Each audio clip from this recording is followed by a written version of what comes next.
doing, everybody? Lou Boudreau with the leadoff man, brought to you by Beacons. Look up your local Beacons agent in your yellow pages, and we'll be talking to our guest, the manager of the Seattle Mariners, Darrell Johnson, in just 1 minute. Well, after managing a team that so-called veterans were sprinkled with a few rookies, such as the Red Sox were in 75 when that great World Series was between the Red Sox and the Cincinnati Reds. And now, coming along here to an expansion ball club, have you changed any philosophy of managing?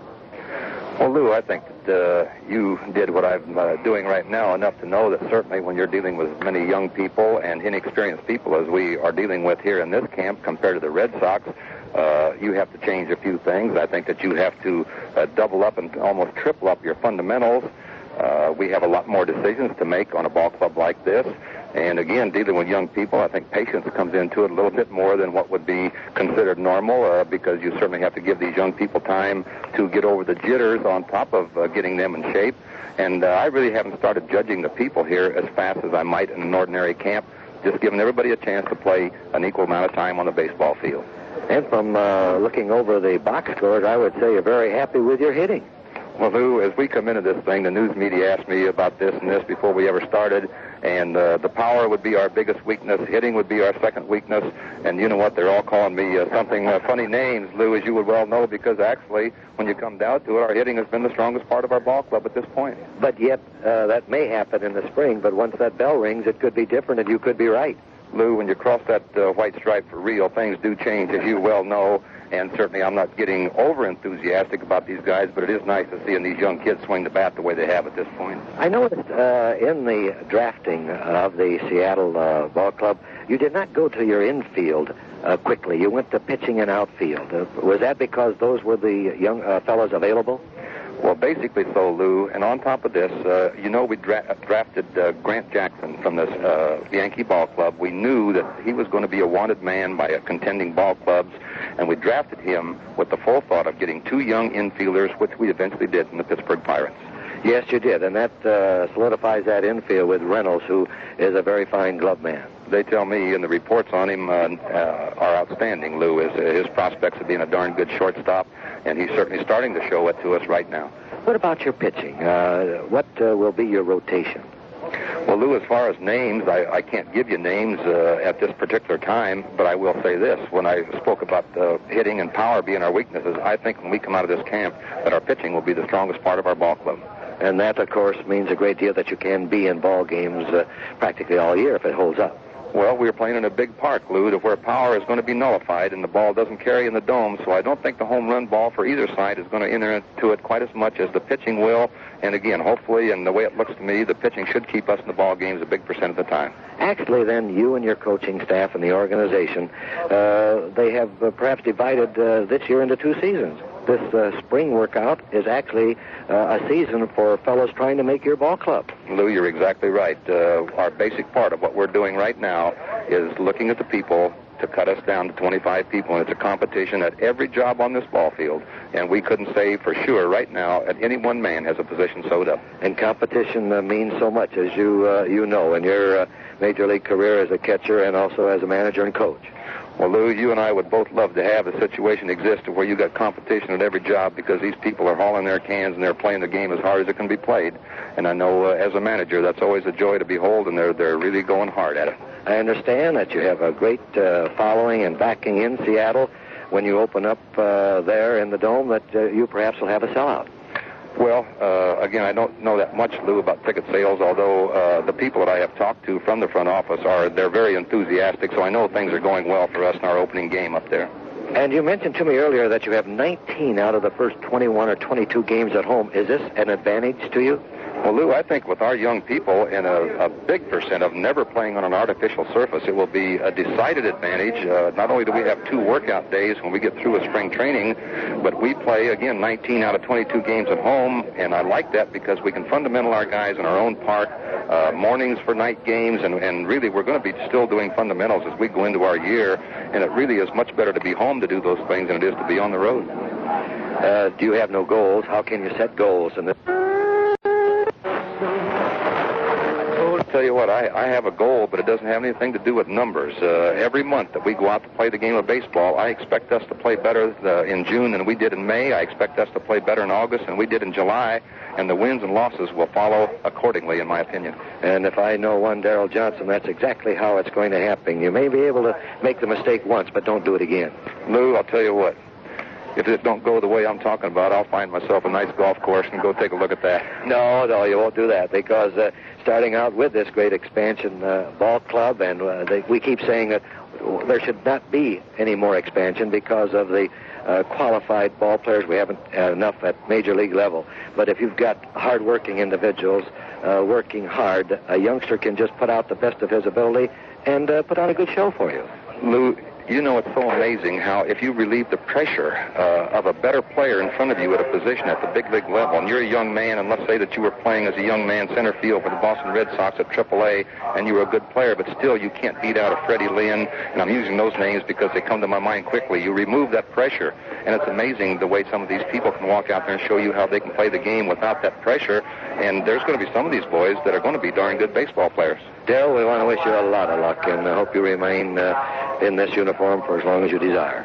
I feel the same way about it, and I think I might do that, Lou. Thank you. Darrell Johnson, fine young manager with the Seattle Mariners, was our guest. We'll be right back after this message. Beacons is moving on time.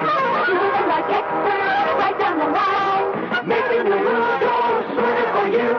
Remember Beacons and forget to move. When we were moving, all my husband could say was, "We have to be there on Wednesday." So I looked around at the 10 biggest interstate movers and found that Beacon's Van Lines has the best record in the business for being on We time. have to be there on Wednesday. I know, George. A Beacon's van pulled up to our house right on time, and we were packed and loaded before I knew it. All George could say was, We have to be there on Wednesday.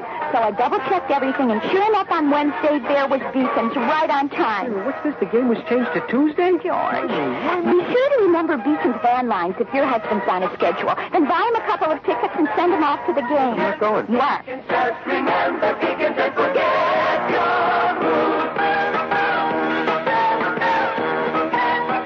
Look up your local Beacons agent in your yellow pages. This has been the Leadoff Man, brought to you by Beacons. Look up your local Beacons agent in your yellow pages. And now stay tuned for Vince Lloyd and today's ball game between the Chicago Cubs and the Seattle Mariners.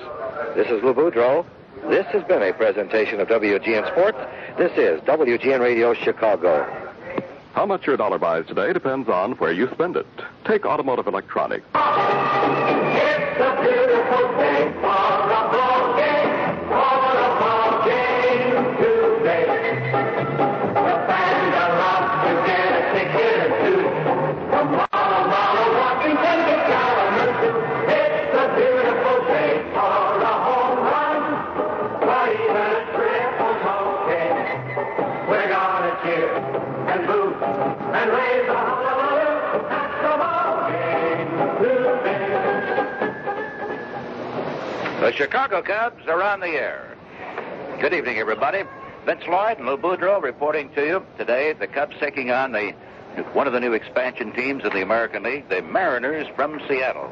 And the ball game being played over in the spring exhibition camp of Seattle at Tempe, Arizona, a little bit south and west of the home base of the Chicago Cubs. And the Cubs have been having a rather rough go of it. Remember the very first game that we saw and broadcast back to you on their opening day? They defeated Milwaukee. Some very fine pitching and a close ball game, but since then it's not been too good insofar as the Cubs are concerned. After that 2-1 victory over Milwaukee, they then dropped a 6-3 decision to them. And our next broadcast saw the Cubbies losing to the Giants 10-8, then to the Giants 6-2. They lost to the Mariners over here at Tempe earlier in spring training by a score of 10-5. They've given up 14 runs to the Indians. Got beat by the Padres a couple of days ago, 5-4 at the Cubs camp in Scottsdale. And yesterday they were pummeled by the Oakland A's, giving up 17 runs. So the pitching has been a problem. And Ray Burr, since his first two outings, has been hit pretty hard. He has not been getting that ball down. Today, a young man who is hopeful of making the Cubs' starting rotation this year, Mike Krukow, is getting the starting assignment against Seattle.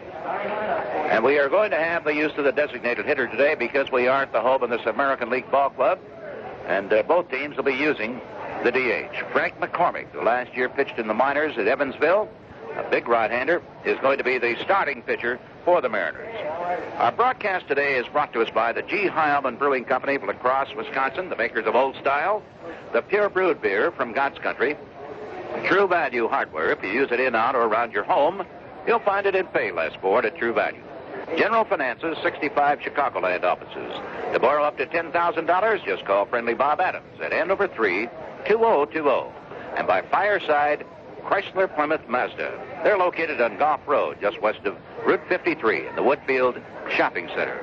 Our broadcast is authorized under rights granted by the Chicago National League Ball Club, which has the right of approval of the announcers for this event. It is solely for the entertainment of our audience, and any publication, rebroadcast, or other use of the descriptions and accounts of the game without the express written consent of the Chicago National League Ball Club is prohibited. By the way, while this game is delayed, and you're hearing it a little bit later than it was played out in Arizona today, tomorrow afternoon we will be back at Scottsdale in a live broadcast as the Cubs take on the same ball club, so they have back-to-back engagements against one another. The national anthem has already been sung and played here for this game. And they had some special ceremonies prior to the start of the game. They have announced the starting lineups, and we're going to give you those lineups as time permits. The umpiring crew is out in the field right now. Larry Barnett from the American League will be working behind the plate. Ed Montague from the National League on the bases. Ron Luciano, the big, colorful American League umpire, also on the bases. And the veteran Johnny Kibler from the National League working the bases. And we'll be back with the starting lineups for the ball game right after this message. On behalf of the American Red Cross, the President of the United States. March is Red Cross Month. Every one of us knows the important work the Red Cross does. Disaster relief, the distribution of blood, service to the armed forces, first aid and water safety instruction, and a wide variety of community health programs. Every day, some vital Red Cross service touches people's lives. But the Red Cross can't do them alone. It needs help. This month, I hope that you will become a Red Cross volunteer. Support your local chapter's membership enrollment drive, and take a few minutes to donate blood. It's easy. I know because I'm a 6-gallon donor myself, and I'm giving another pint this month. As honorary chairman of the Red Cross, I urge you to help. For nearly 100 years, America has been counting on the Red Cross. This month, the Red Cross is counting on you. Here's the way the Cubs are to come to the plate in this ball game. Ivan DeJesus will be leading off at shortstop, and that seems to be the spot where you'll see him at Wrigley Field on opening day at leadoff position. Steve Ontiveros at third base, Ontiveros batting second. Greg Gross in right field, Gross hitting third. Bobby Mercer in the cleanup position, and Mercer is the designated hitter today. He still has a little bit of a leg muscle pull. Larry Bittner will be at first base, and Bittner batting fifth, with Tarzan Joe Wallace in center field, Wallace hitting sixth. Gene Kleins in left field. Cardinal, by the way, is still out with a bad knee. That's the knee that you may recall Cardinal injured last September in a game against Philadelphia. Knocked him out of the last 3 weeks or so of the 76 campaign. So he is still recovering from that sore knee, and Kleins in left field today, with George Mitterwald again doing the catching, batting eighth, and Davey Rosello at second base, Rosello batting ninth. Manny Trio had a tooth pulled a couple of days ago, says he figures he will be able to start perhaps on Monday, but he has not yet started an exhibition game. For the Seattle Mariners, managed by Darrell Johnson, Louis Delgado will be leading off, Delgado in center field. Tommy Smith in left field, Smith batting second. Juan Bernhardt at third base, Bernhardt hitting third. Lee Stanton in right field, and Stanton batting cleanup, with Danny Meyer at first base, Meyer batting fifth. Joe Liss, the designated hitter, L-I-S, and Liss is batting sixth. Kurt Bavacqua at shortstop, Bavacqua batting seventh. Jimmy Sexton at second base hitting eighth, and the catcher, Skip Jutzy, Jutzy batting ninth. And their starting pitcher, as we said, Frank McCormick, who last year toiled with Evansville in the minors. Peanuts Lowry coaching at third base, and Alvin Dark in the coach's box at first for the Cubs. Stepping into the batter's box, Ivan DeJesus, the right-handed hitting shortstop. So far this spring, he's hitting .286 with 8 hits and a couple of runs batted in, and he is perfect record when he gets on base and steals. Wind up in the first pitch by the right-hander McCormick. And it's a little bit high. Ball one, and this game is underway. Straight away center field is Louis Delgado. Good complex here. Field looks like it could use a little rain. But other than that, it's a pretty good ballpark.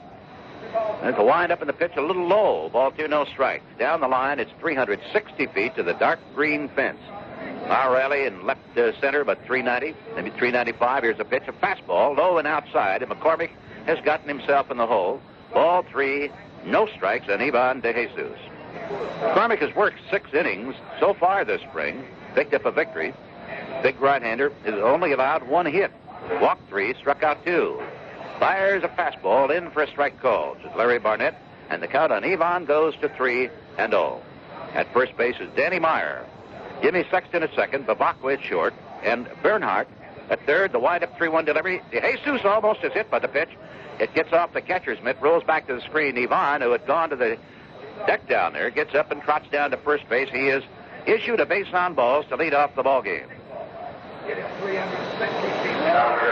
Straight away center field, it's about 435 feet. And I say about because they don't give the distance here in straightaway center, but out near the straightaway center, it's 425 feet. And then they have a dark, high green wall that serves as a fine background for the hitters. De Jesus, as I mentioned, has done exceptionally well on the bases so far this year, with 5 stolen bases in 5 attempts. Stepping in is Steve Olivares, batting left-handed, and he has looked better hitting lefty than he has righty. Hit a home run the other day. The runner goes, a swing and a foul, and he hit it sharply, and it rolls over in the line of the plate in third. So the hit and run was on. And De Jesus had a good jump. Olivares hitting for this spring training.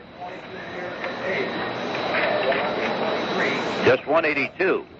As a left-hander, he's hitting 267. All 4 of his hits this spring have come from the left side of the plate. And 1 of the 4 homered. Also, 1 of them a double and 1 a triple. So he's shown good power from the left side. Throw to first, and a hit long fall back onto the bag in plenty of time by Ivan De Jesus. Danny Meyer, first baseman over there. No score, top of the first inning. Nobody out. Runner at first, the stretch by McCormick. De Jesus, a good lead, does not go. A swing on a breaking ball, and he fouls it back up against the high backstop behind the plate. And so Olivares steps out of the batter's box, grabs a little dirt on his hands, and he finds himself in the hole with a 0-2 count.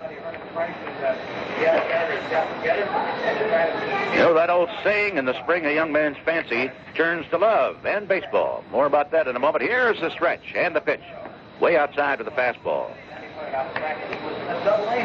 Well, how about taking your girl to a ball game, huh? Make it Sunday, April the 10th, because that day is Ladies' Bonnet Day at Wrigley Field. The first 15,000 gals, accompanied by a fully paid adult, receive a blue, wide-brim foldable hat as a Cub C on front. McCormick's fastball, outside. Looks like he doesn't want Olivares to pull this ball very much, Lou. Not with a man on first base. He's keeping the ball away from him. Jesus, good lead and a throw, and he barely is back in there safely in front of the tag. We ought to be sure to take in that Ladies' Bonnet Day at Wrigley Field in the 10th with the New York Mets in town. Get on that phone and make a date, huh? Sunday, April 10th, Ladies' Bonnet Day at Wrigley Field. That will wind up the very, very brief Cubs' first homestand of the year. They open the season, you know, on Thursday the 7th against the Mets. Here's a stretch by McCormick. De Jesus goes, a pitch outside. Jetchy whirls, throws into the dirt. He's in there safely. Had it beat very, very easily, and Ivan De Jesus is 6 for 6 in stolen bases. And he got an excellent jump that time. And Jetchy just had to whirl right around after getting the ball, which was into the dirt, to the outside of the plate. Olivares has stepped out now. He's rubbing hands with that towel, and meanwhile having a quick word of conversation with Greg Gross, who's in the on-deck circle. Out of 3-2 after being out in front of this hitter. 0-2. McCormick now into the stretch. Long look at second base. Here's the pitch. Olivares swings at a drive. Down the left field line. It's going to be in there for extra bases. Here comes the first run of the day. De Jesus speeding around third. And the runner going into second base. The Cubs lead 1-0. Olivares has just driven in his 6th run of the year, and that's his second double. This one to the opposite side, down the line. Go walk and a stolen base, and now a double. and the Cubs grab the lead from the Seattle Mariners. Runner in scoring position. Let's see if Greg Gross can pick him up. Gross, a left-hander, playing in right field.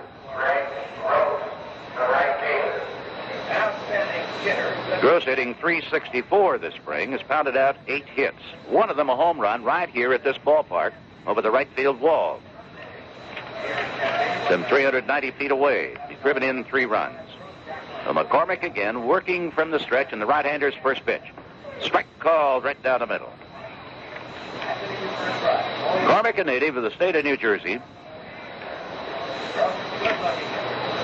At Evansville, last year was 4-4, then up to Detroit where he's 0-5. A curveball swung on, he gets under it, hits a high foul, playable. Catcher shading his eyes, it's Skip Jutzy, grabbing the ball in front of Bobby Mercer. The on-deck circle over in the first base side, and there's the first out of the ball game. High pop-up to the catcher. Bobby Mercer, the designated hitter. Still nursing a bit of a muscle pull. Dive his left leg. Been a bat only 12 times this spring, has 4 base hits. No runs batted in. Left-hander has walked once, has not yet struck out. Cubs with a 1-0 lead. And a runner at second with 1 gone in the top of the first inning. Here's the pitch, a fastball, low and inside. The primary reason.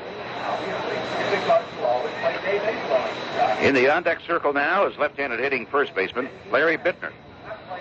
And he's to be followed by Joe Wallace. Let's see how many more can come to bat in the first inning. Stretched by McCormick in the pitch. Swung on, and he fouled it sharply off the foot of the plate umpire, Larry Barnett.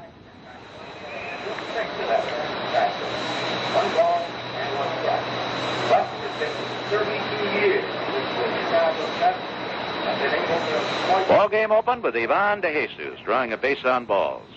Then stole second base and came in on Steve Ontiveros' opposite field double. Ontiveros now at second base with 1 away. Gross fouled out to the catcher. And McCormick working now on Mercer. Here's the delivery. And he takes the ball outside. Ball 2, strike 1. Jose Cartnell, not quite sure when his tender knee is going to permit him to get back into action. He thinks in a couple of days. Long looking second. Here's the pitch. Strike call to get fastball. And it moved. Ball 2, strike 2 on the veteran Mercer. Billy Buckner does not appear will be able to play for perhaps a couple of weeks. He's still nursing that sore ankle. Out of 2-2, here's the pitch. Swung on and missed a good fastball, and he just blazed it by him right in his eyes. So McCormick really bore down on that one, and he has retired the veteran Mercer. 2 gone here in the first inning. Still at second base is Ontiveros. And now let's see if Larry Bittner can pick him up. Bittner so far this spring has been about 27 hits, and he has only, or 27 times, and he has only 5 hits. That's a 185 average. Driven in 3 runs. Slightly closed stance for Bittner. Pitch by McCormick, fastball, and it misses outside. Louis Delgado is shading Bittner to pull just a little bit in right center field. Bright, sunshiny day. And a little bit of a breeze blowing. Here's the delivery. Struck on the inside corner. And he took it. Ball 1, strike 1. Greg McCormick, hoping to be in that starting rotation for manager Darrell Johnson and the expansion Seattle Mariners. Mariners, here's a swing, and he pulls a foul ball down the first base line. Mariners it is, Vince. Their trainer is the former Cub trainer, Gary Nicholson. Gary rather delighted, of course, to get the call last summer to be the trainer for this ball club because Seattle is Gary's home. Bittner leveling the bat. Runner at second base. Top of the first inning. Here's the delivery. Way inside, just below the belt. Ball 2, strike 2. 2 gone. The base runner is Steve Ontiveros, who doubled down the left field line, bringing in Ivan DeJesus, and McCormick working quickly into the stretch. Right-hander's delivery. Takes the fastball. It misses outside at the letters. Now the count is 3-2. In the on-deck circle is Tarzan Joe Wallace. McCormick, the list is 6'4", 210. 22 years of age. Could have a bright future. Pitching coast, West Stock, pretty high on him. 3-2 delivery. Bittner swings and a liner into the glove of the second baseman, Jimmy Sexton, and that retires the Cubs in the first inning. Well, they get on the board with a walk, and Steve Olivares' single, the only hit of the inning, and one man left on the bases. Now out to the mound goes young Mike Krukow, and he'll be facing Delgado, Tommy Smith, and Juan Bernhardt. And after a half inning, the Cubs lead Seattle 1-0. General Finance, Bob Adams speaking. Friendly Bob Adams? Right, who's this? Oh, Bob. Yeah? What's my secret? Well, I don't know. Bob, we've got ourselves a teeny-tiny. What? Little feet going pitter-patter. Oh, well, congratulations, Hey. boy or girl. Hey, girl, all girl, Bob. Great. Have you named her? Yeah, I think we're going to call her Spot. Spot? No, I know it's not her original name, but she's got this big black spot right between her eyes. And why not? So you got a little puppy dog right there? Right. Look, I want to refinish the whole basement for her. Paneling, recessed lighting. Isn't that a little much for a puppy? Bob, for my mother-in-law, not the puppy. Sorry, I thought you meant... Doesn't your mother-in-law have a room upstairs? That's where the puppy is going, Bob. I see. She's allergic to dogs. Well, you can always get a little help from a friend at General Finance. Now, I know, Bob. But what I need right now is a loan. There are over 60 General Finance offices in Chicagoland. Call friendly Bob Adams to borrow up to $10,000. Call Andover 32020. This is WGN Radio, Chicago. Louis Delgado, a switch hitter, playing in center field, is going to be stepping into the batter's box here. Native of Puerto Rico. Delgado, just 23 years of age. But he's off to a very, very fast start, and obviously has made a good impression on manager Darrell Johnson and his coaching staff. With 11 hits, he's batting .458, one of his 11 a homer. Krukow's first delivery, fastball for a strike call to Louis Delgado. Ada Pinson coaching down at first base. Krukow, big young kid, delivers, comes right over the top with a good curve swung on a miss. He's batting right-handed, and they listed him as a switch hitter. I'd have to say that mixed up on that one. Here's the windup and the delivery. Fastball, strike three called. Krukow nipping the outside corner, caught Delgado looking. That is strikeout number 5 this spring from Mike, and he has now worked 7 2/3 innings, giving up only 1 earned run. He's been impressive. Tommy Smith, left-handed hitting outfielder, big kid, 6'3", 210, steps in out of the Cleveland organization, and he's having a good start of it. 11 hits and 20 at-bats and 9 runs batted in. Fastball, it's off the middle wall, high and outside to Tommy Smith, the left-hander.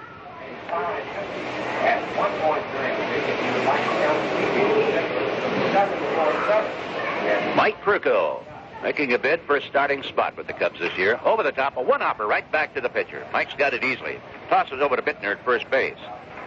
And they're 2 gone. The bases are empty. Juan Bernhardt, slated to be the third pitcher now. D-E-R-N-H-A-R-D-T. Juan from the Dominican Republic. Syracuse last year in the minors. He hit .303 with 8 homers, 57 runs batted in. Got a brief look with the Yankees. Came to bat only 21 times and had 4 hits for the Yanks. Right-hander takes, and it's a strike call. Up out of the middle wall. Cubs with a 1-0 lead, bottom of the first inning.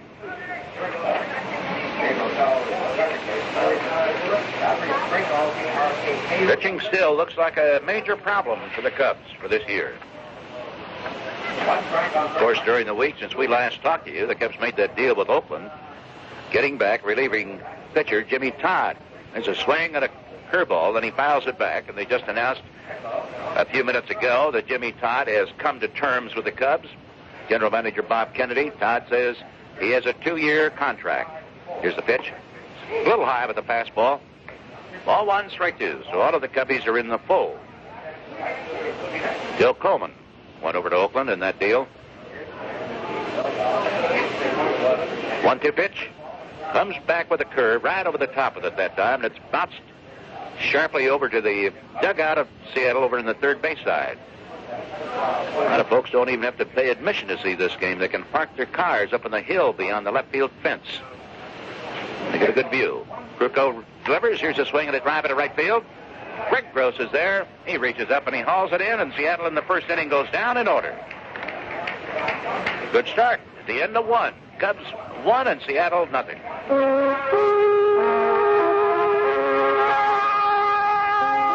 What makes Harleman's Old Style unique among beers and gives it that great light flavor? Well, our unique brewing process has a lot to do with it. We start with crystal clear water. Only sparkling, pure spring water is good enough for Old Style. Water that flows cold and clear from deep beneath the ground. Some folks say all the way from Canada.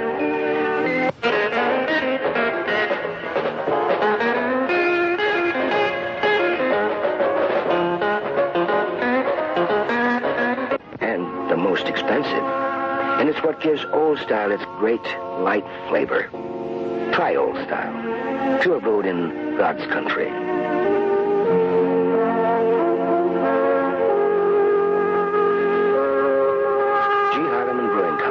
Across Wisconsin.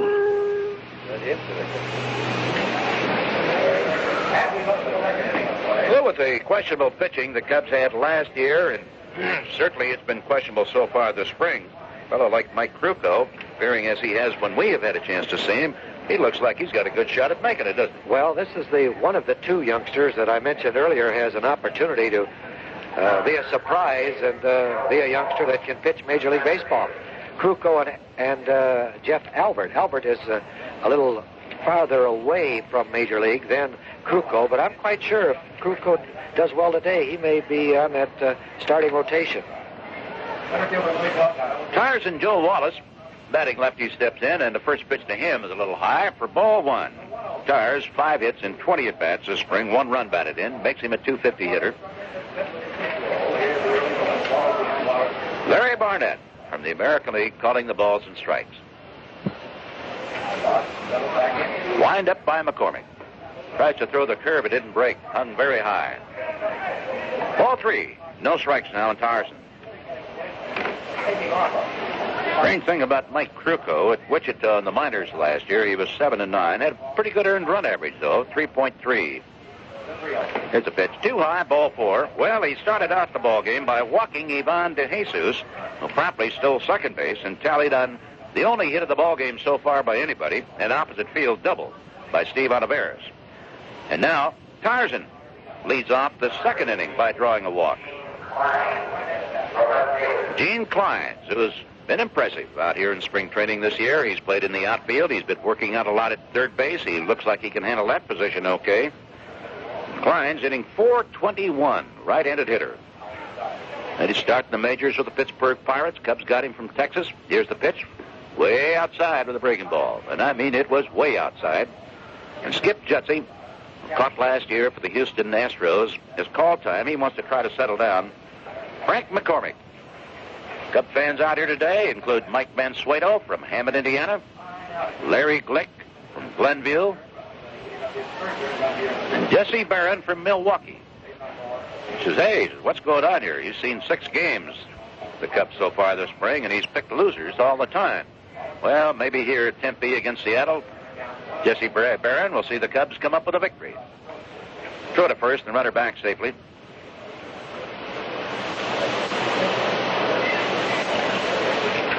Just Barron's frustrations, a Cub fan, he says, stem back to the Hank Sauer days.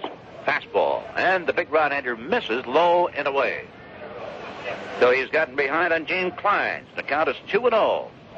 Venus Lowry coaching at third. Flashes the hitter assigned as he steps out of the batter's box. Fairly deep in straightaway center field is Louis Delgado. Barney Sterling. They start to warm up any moment. Here's the pitch. Look out, he almost got hit by that one. He took a little off of the pitch, but he's way off. Stock is now out of the dugout, and the veteran pitching coach is going out to see if he can settle him down.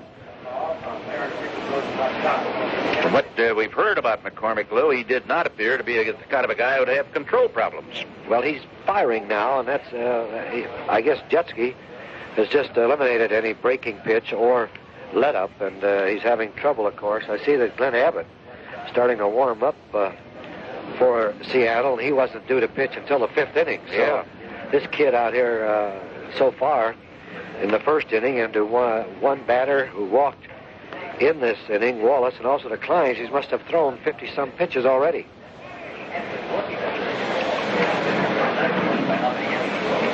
I wonder if there might be anything wrong with him. They're going to take him out of the ball game. Stock has been out there talking to him, and big Frank McCormick. Something must be wrong with his shoulder. Yeah.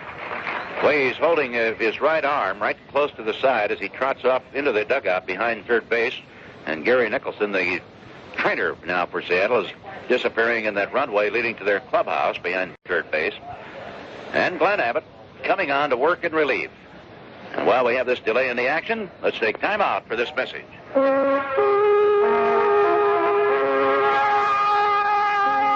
What makes Harleman's Old Style unique among beers and gives it that great light flavor? Well, our unique brewing process has a lot to do with it. We start with crystal clear water. Only sparkling, pure spring water is good enough for Old Style. Water that flows cold and clear from deep beneath the ground. Some folks say all the way from Canada. We use this water in a traditional old world, pure brewing, double brewing process called krausening. Krausening is the most natural way to brew beer and the most expensive. And it's what gives Old Style its great light flavor. Try Old Style, pure brewed in God's country.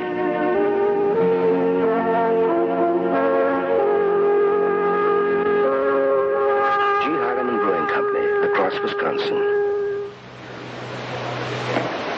Glenn Abbott, of course, has the Oakland A's organization. And there are an awful lot of ball players around the majors this year who can say that, out of the Oakland organization. Glenn is a big kid, 6'6", 200, a veteran now. Actually, he just recently celebrated his 26th birthday.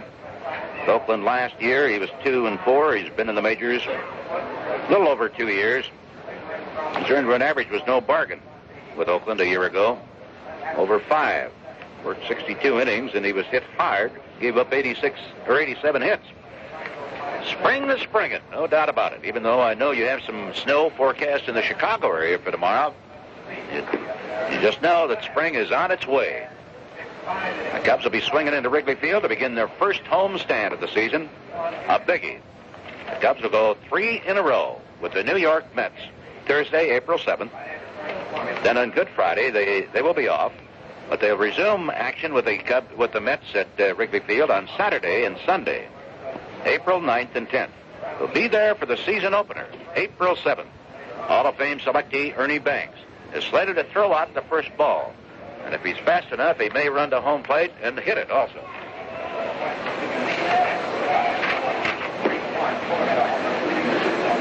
Lanky right-hander Abbott. With McCormick, obviously, in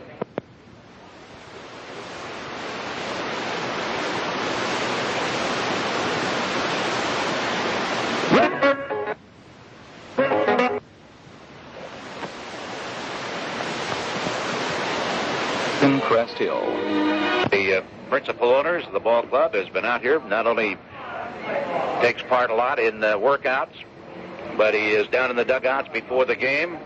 And I don't know if you had a chance to talk to him today, Lou, before the ball game or not, but he is really spirited about this ball club. Just merely to say hello and welcome him into Major League Baseball.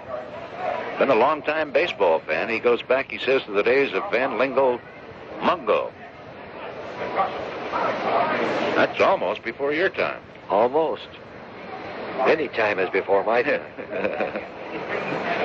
Oh, you dreamer. Ready to go. He inherited a count of 3-0. Fires, and it's a strike call to fastball to Gene Kleins. A good fastball by the big, lanky Glenn Abbott. If he walks this batter, of course, the walk would be charged to Frank McCormick. Now the count is 3-1. Runner at first base, nobody out. 1-0 Cubs. Runner goes. It runs swung on, and a high fly ball, shallow right field.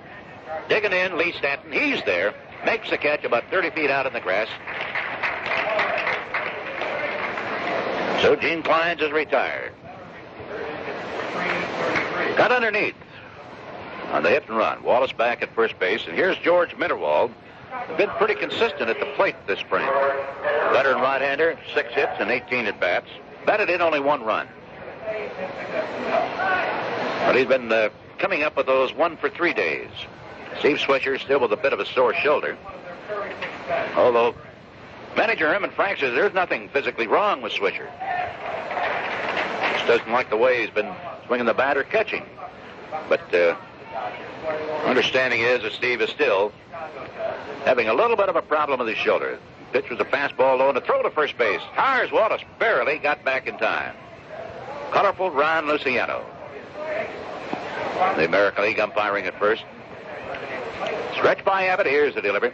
Mitterwald swings and he fouls that one into the stands over to the first base side near the Cub dugout. First time these two clubs met over here at Tempe, they drew only a little over 400 people. There are not a lot of Seattle fans down here in Arizona. Watch their expansion team. Abbott's pitch is high. Ball one, strike two on Mitterwald, but there certainly are an awful lot of Cub fans. And a lot of them journeyed over here to Tempe today to watch the Cubbies in action. Throw to first. Wallace back in standing this time.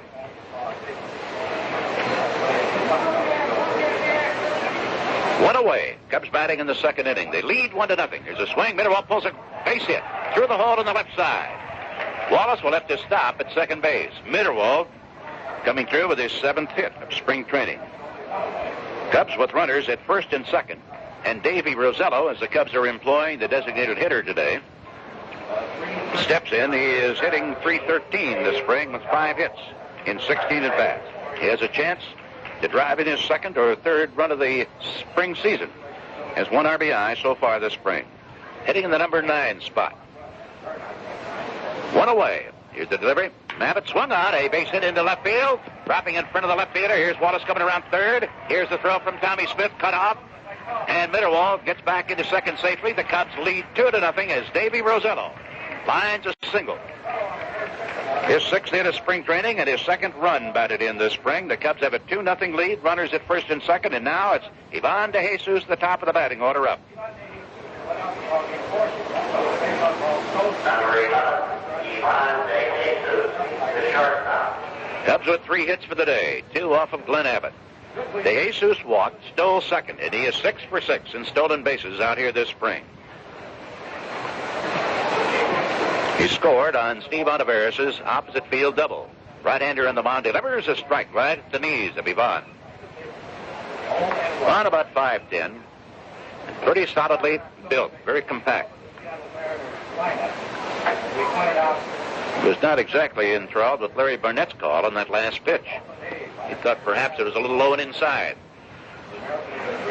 Drilling holds, it's strike 1 count on him with Mitterwald at second base and Davey Rosello at first. De Jesus hitting with a closed stance. Here's the pitch. The right-hander swings. A little fly ball in left field. Tommy Smith coming on, and he's there to make the bell tie catch. The runners get back to their bases. 2 gone. He just missed. Dumping a little Texas leaguer out there. With 2 gone, Steve Ontiveros. He doubled down the left field line, steps in, left-handed batter. Switch hitter, of course, but he'll bat lefty against Abbott. Danny Kaye just walked by. He is completely caught up with the fascination of being an owner, one of the owners of Major League Ball Club. Looks at second. Fires outside. Turned the fastball over, and it missed away from Ontiveros. Danny Kaye is under no illusions about where this ball club is going to wind up in the standings this year, but he thinks that they have drafted well. They have a lot of young talent on the ball club. Checks his swing on a ball at his bat. He didn't want to go after that one. He says rather than trying to go after a lot of rejects and veterans who are over the hill, he says we're trying to get as many young players as we can in the organization, which they can build a solid base for the future. And there's nothing wrong with that philosophy. Ball 1, strike 1 pitch. Swung on, a drive over the third baseman's head, another opposite field base hit. Here's a run scoring. Mitterwald coming around third. It's going to be another double for Ontiveros. Rosello being waved to the plate by Peanuts Lowry. No play on him, and the Cubs lead 4-0. Back-to-back opposite field doubles by Steve Ontiveros, who has now batted in 3 runs for the afternoon and 8 for this spring training. Not too bad. Goes with that pitch beautifully. That's hit number 3 off Abbott in relief. Number 2 of these runs charged against him.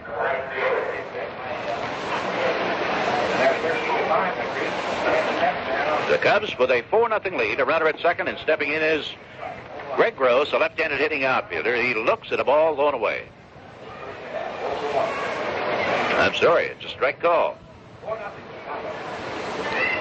Abbott looks it out of Bears.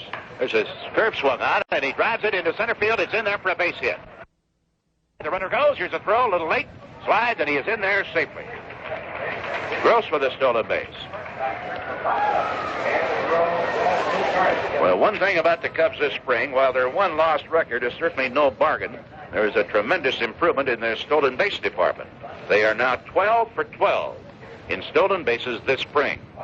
And that's 4 more stolen bases than they had out here last spring. Of course, that was an abbreviated spring training period because of the lockout.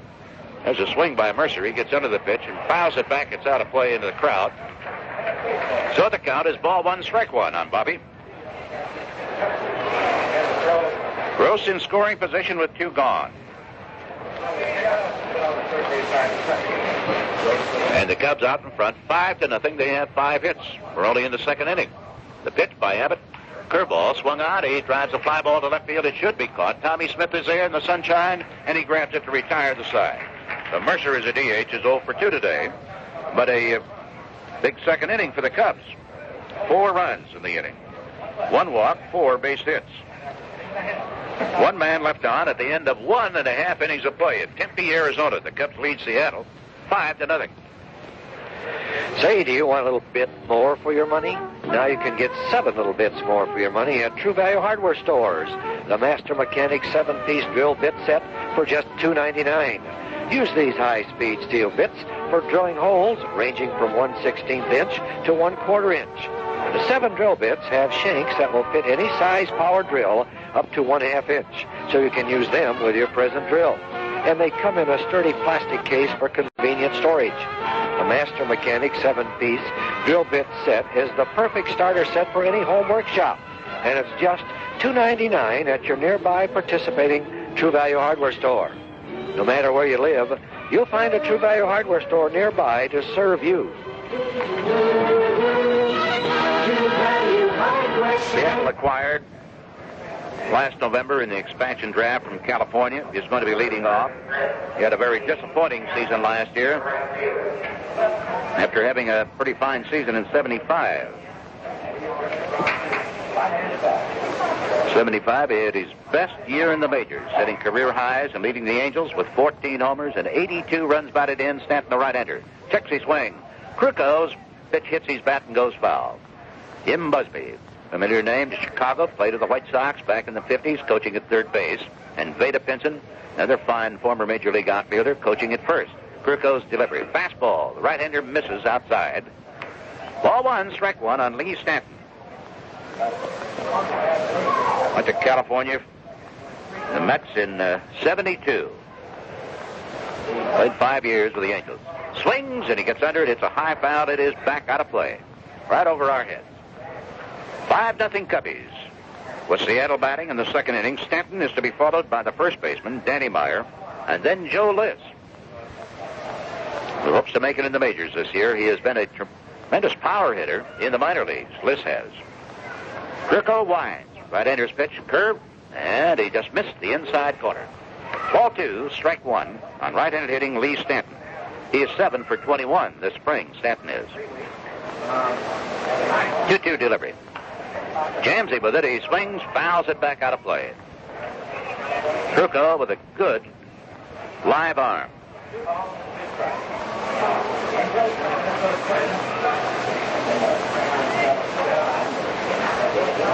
Bases are empty. Angels batting in the second.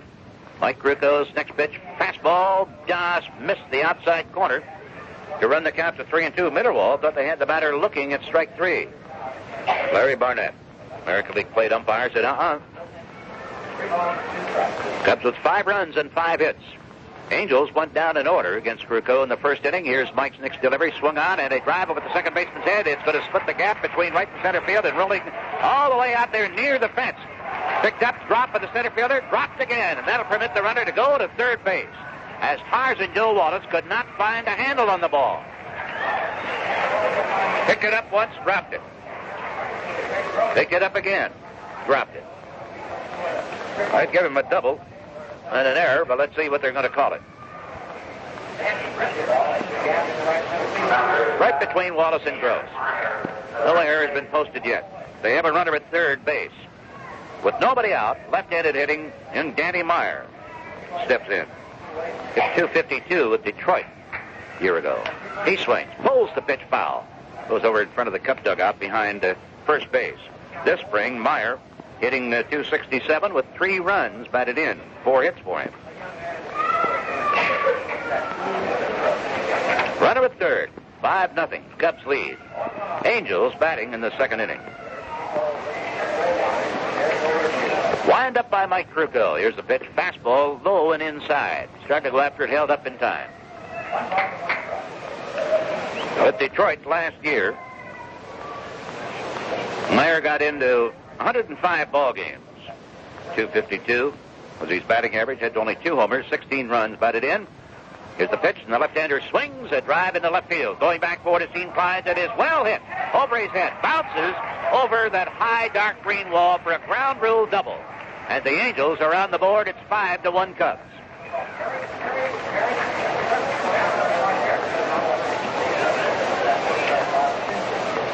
Opposite field, ground rule double. Off the bat of Danny Meyer.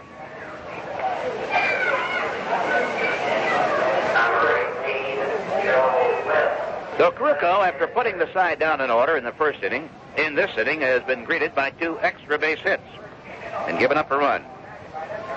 Clynes fooled by that ball. He didn't think it was going to carry that far out in left field. And here's Joe Liss, who with Toledo in the minors last year hit 30 home runs. Slightly close stance for Liss. He's 3 for 8 this spring for Seattle. The right-hander checks his swing, and Krukow misses down low, ball 1. Liss has had a couple of shots at the majors. Never quite reached the potential a lot of people think he has. Goes after a fastball that's down and in on him, and he fouls it out of play. He is 30 years old. Drafted from the Cleveland organization. Married, has 3 children. Krukow looking at the runner at second. Nobody out. Here's the pitch. Joe Liss swings, and there's a drive. Clynes coming out of left field. He reaches down, gets that ball just before it hits the grass, wheels a throw into second base, not quite in time to nail the runner. Danny Myers getting back there. Sinking liner to Gene Clynes in left field for the first out of the second inning. And that brings up Kurt Bevacqua. He was with the Pittsburgh Pirates a few years ago. Bevacqua, 3 for 6 this spring. And he remembers playing in Wrigley Field for the Pittsburgh Pirates, coming up with 1 hit in 3 at-bats that day. Right-hander swings mightily, almost went to his knees, and he chopped the foul back out of play. 5-1 the score, and the Cubs out in front of Seattle. We're in the bottom of the second inning at Tempe, Arizona. Bevacqua broke into professional ball, the minors, in 1967, 10 years ago. Krukow in the stretch with a runner at second base. And he gets him back there as he fakes making a throw to second with the shortstop DeJesus taking a couple of steps toward the bag. Bevacqua played a little bit with Milwaukee last year, but very little. He spent most of that season at Spokane, where he hit .337. Pitch, the right-hander swings, chops a foul ball. Bounced up and hit him before rolling over to the first base side of the plate. And the count on Bevacqua goes to 0-2.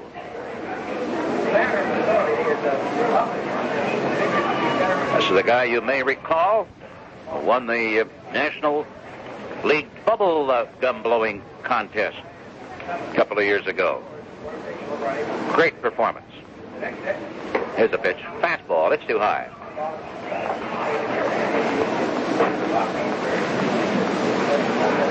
Ball 1, strike 2. 1 gone. A runner at second base. Seattle batting in the bottom of the second inning against young Mike Krukow. Looks the runner back to second. Comes to the plate. A fastball swung on the ground ball to DeJesus. Gets a nice hop. Straightens up at the back. Dug out of the dirt by Larry Bittner. DeJesus, during that ball, about 3 feet in front of the dirt over to Bittner. He's got a strong enough arm.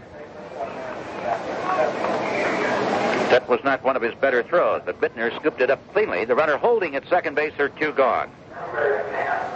Jimmy Sexton, who spent last year in the minors, hopes to make it to the majors this year, steps in. The right-hander takes a ball in too close. And Mike Krukow wants another baseball. This spring, Sexton 2 for 11 for Seattle. You know, whether it's your mom, your wife, your sweetheart, or the gal next door, get your best gal and take her out to the ball game at Wrigley Field on Sunday, April 10th, Ladies Bonnet Day. The first 15,000 ladies to come to Wrigley Field, accompanied by a fully paid adult male, receive a blue wide-brim foldable hat. Has the Cubs C on front. There's a pitch. Breaking ball missed inside. And he finds himself behind 2-0. That's Ladies Bonnet Day Sunday at Wrigley Field, April the 10th. And the Cubs will be taking on the New York Mets. Curve. He misses inside. Ball 3. First home stand of the season. Thursday, April 7th, will be the lid lifter at Wrigley Field against the Mets.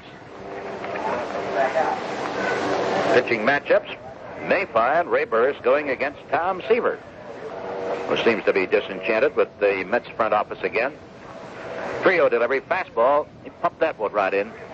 The batter was taking all the way. 5-1 the score here at Tempe, Arizona this afternoon. The Cubs with the lead. 2 gone, a runner at second base. Skip Dutchie, the catcher. In the on-deck circle, fastball, strike call. Boy, that Krukow, Lou, shows some blazing speed when he has to, doesn't he? Oh, yes. He's got it. He can rear back and fire. He's been working on a let-up and a curveball here in this inning, staying away from that fastball because the first 2 hitters stayed back and was waiting for the fastball. They got it. The results were base hits. 3-2 pitch. Threw it right by him, swung on a miss for strike 3.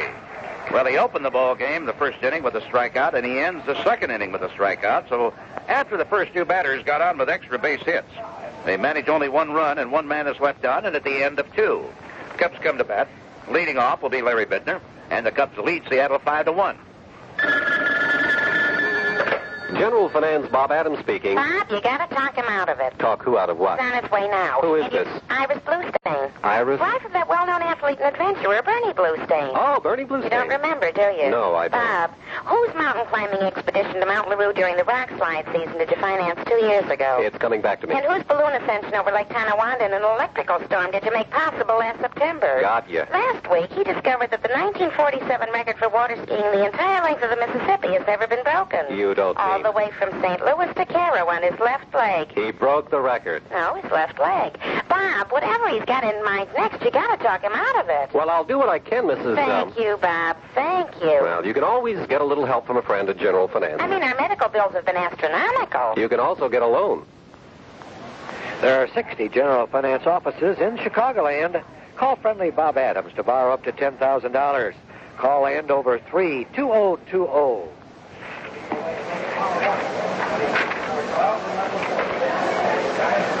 Larry Bittner is to lead off against Glenn Abbott as this ball game now goes into the 3rd inning.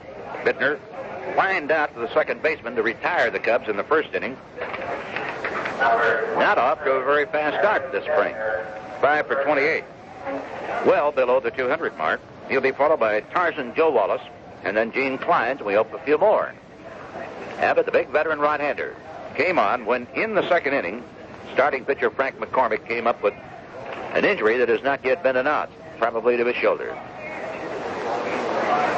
Wind up first pitch of ball. Fastball swung on, and there's a drive. It's out in the left field. Larry Bittner is on with an opposite field liner over the shortstop's head. So he's 1 for 2 today. That for the Cubs is their 5th hit off of Abbott, who had given up 5 hits in 5 innings in previous work for Seattle this spring. Wallace walked leading off the second inning. Still second base.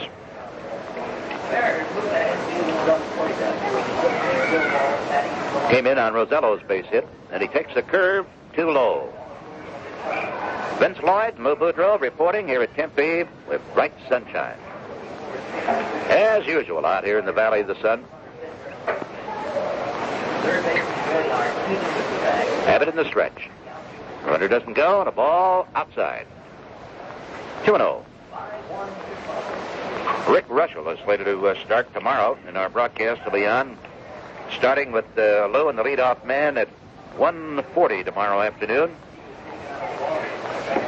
Chicago time, a ball too low. Bob Galasso, young man, is tell us has a pretty good curveball. Is scheduled to start that one for Seattle. Look at first base. Bittner, a short lead to pitch. Fastball taken for a strike. Ball 3, strike 1. Wallace taking 3-0. Now let's see if they give him the green light on 3-1.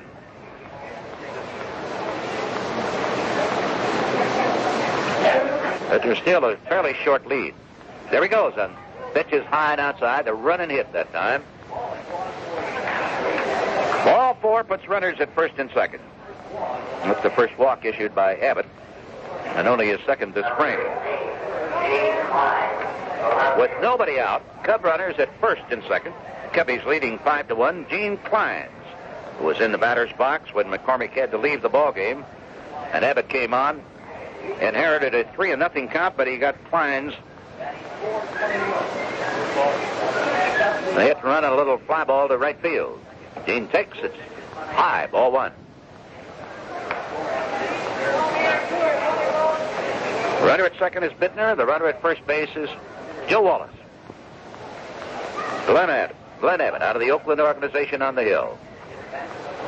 The look at second, the pitch. Fastball misses inside. Declines, a right-hander. Peanuts Lowry, coaching at third, was doing some special tutoring the other day over at the Cubs training camp at Scottsdale on base runners with their leads, particularly at second base.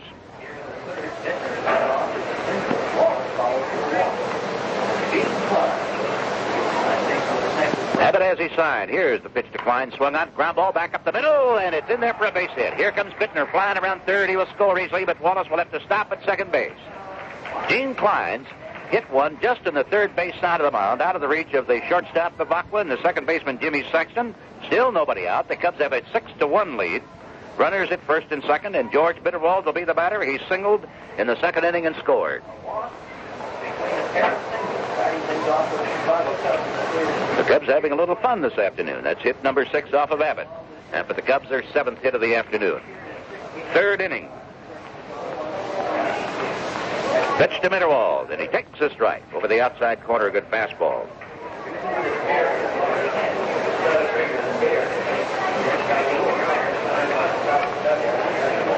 Carr's in a pretty good lead at second base. Klein's good speed at first. Here's the pitch.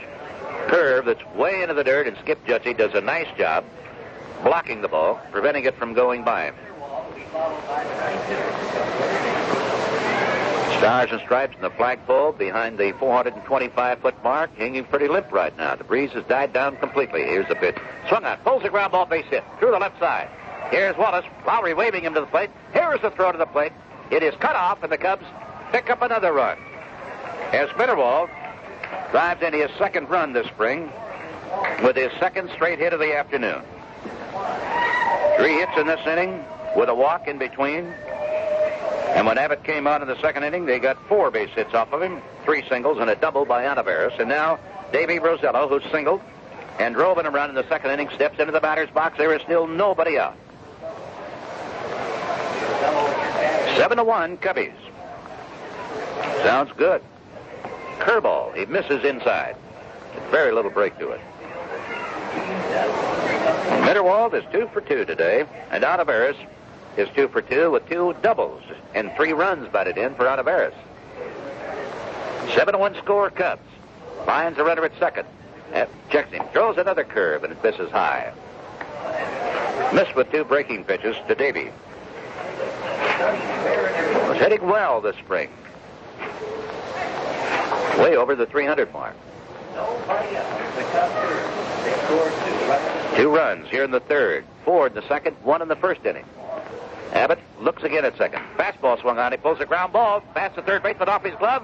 Shortstop picks it up on the seat of his pants, and he has no play anywhere. That'll be an infield single to load the bases. Juan Bernhardt moved quickly to his left, but all he could do was deflect the ball. And Bavacqua, the shortstop, got it, but he was sitting down when he finally fielded the ball. 4 hits in the inning. Nobody out. Bases loaded. And here is Ivan De Jesus, who has walked and flied out to left field. Let's see if he can get his first hit of the day.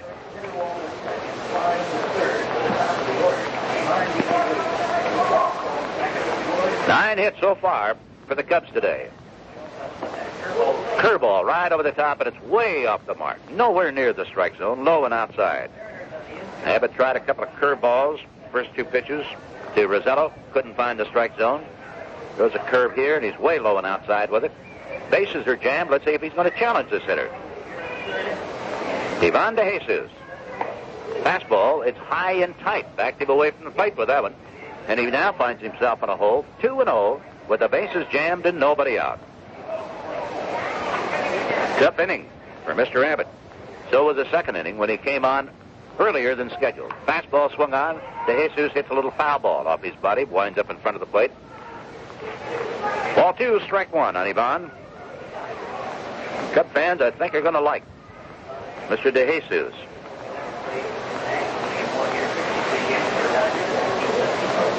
Has good speed, a good glove. And here this spring, he's hit pretty well. Here's the pitch to him.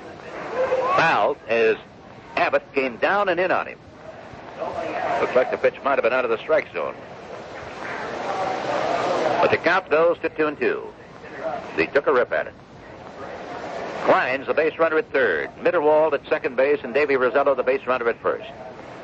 They're playing fairly much straight away. Abbott from the stretch. Fastball swung on. Bouncing ball past the third baseman. Base hit into left field. Here's Klein's coming around to score. Here's Mitterwald coming in. And the Cubs increase the lead. It is now 9-1. As De Jesus comes through with 2 runs batted in, giving him 4 for the spring. And this one is really turning into a run. Stopping at second base was Davey Rosello. That's the 5th hit in this inning off Abbott. Wes Stock, the pitching coach, going out to talk to him. He's got nobody throwing in that bullpen. He's just having trouble with all kinds of pitches, isn't he? Yes, he's hitting the bat quite frequently. You can say that he's had a tough inning, but the guy that actually has had tougher go of it than pitchers right here is that poor catcher, Jutsky. He's been jumping around behind that plate for the first 3 innings here. He's caught a cold with the wind of the runners coming in, passing him up, touching home plate. Well, it's only 9-1 right now. Hello, Blake. Blake Cullen, formerly traveling secretary of the Cubs and now director of public relations for the National League, stopping by. We're ready to go. The pitch to Adameris. He swings and he smashes the base hit into right field.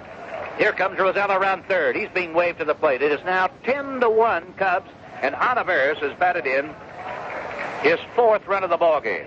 He had 2 opposite field doubles. They hold him to a single this time, and he pulled it sharply past the first baseman out to the right fielder, Lee Stith. So Adameris, who started the day hitting 182, now is 3 for 3 with 7 hits in his first 25 at-bats this spring. You just have to envy Blake. He's going to be a native New Yorker in just a couple of months, and he's really going to stay there, looking forward to all those nice Broadway plays. Yeah. You're that type, good kid. Yeah. I mean, no, that's true. Your heart's still in Chicago. Beautiful San Francisco. My car. Your car's where? A lot of debts, too, probably. Good place. Keep it right by Wrigley Field. We may have to borrow it from time to time, Blake. Runners at first and third, and Greg Gross in there takes the ball. He is singled and fouled out today, batted in a run, stolen a base, and he takes it too low. Yeah, there's still nobody out in this inning. Runners at first and third. 6 hits and a walk so far off Abbott in this inning. There's a strike with the outside corner. You want to read about Greg Gross, Bobby Mercer, Gene Klein, Steve Adameris, Ivan De Jesus, all newcomers to the Cubs. Here's a swing, and he taps one to the shortstop. He's got it, tosses to second for one. The relay, long stretch by Meyer for the out. Double play. What a run scores on it to make it 11-1 Cubs. So, for a change, Abbott is going to work from a windup. Let's see how he handles that. Bobby Mercer, the 9th Cub to step in this inning.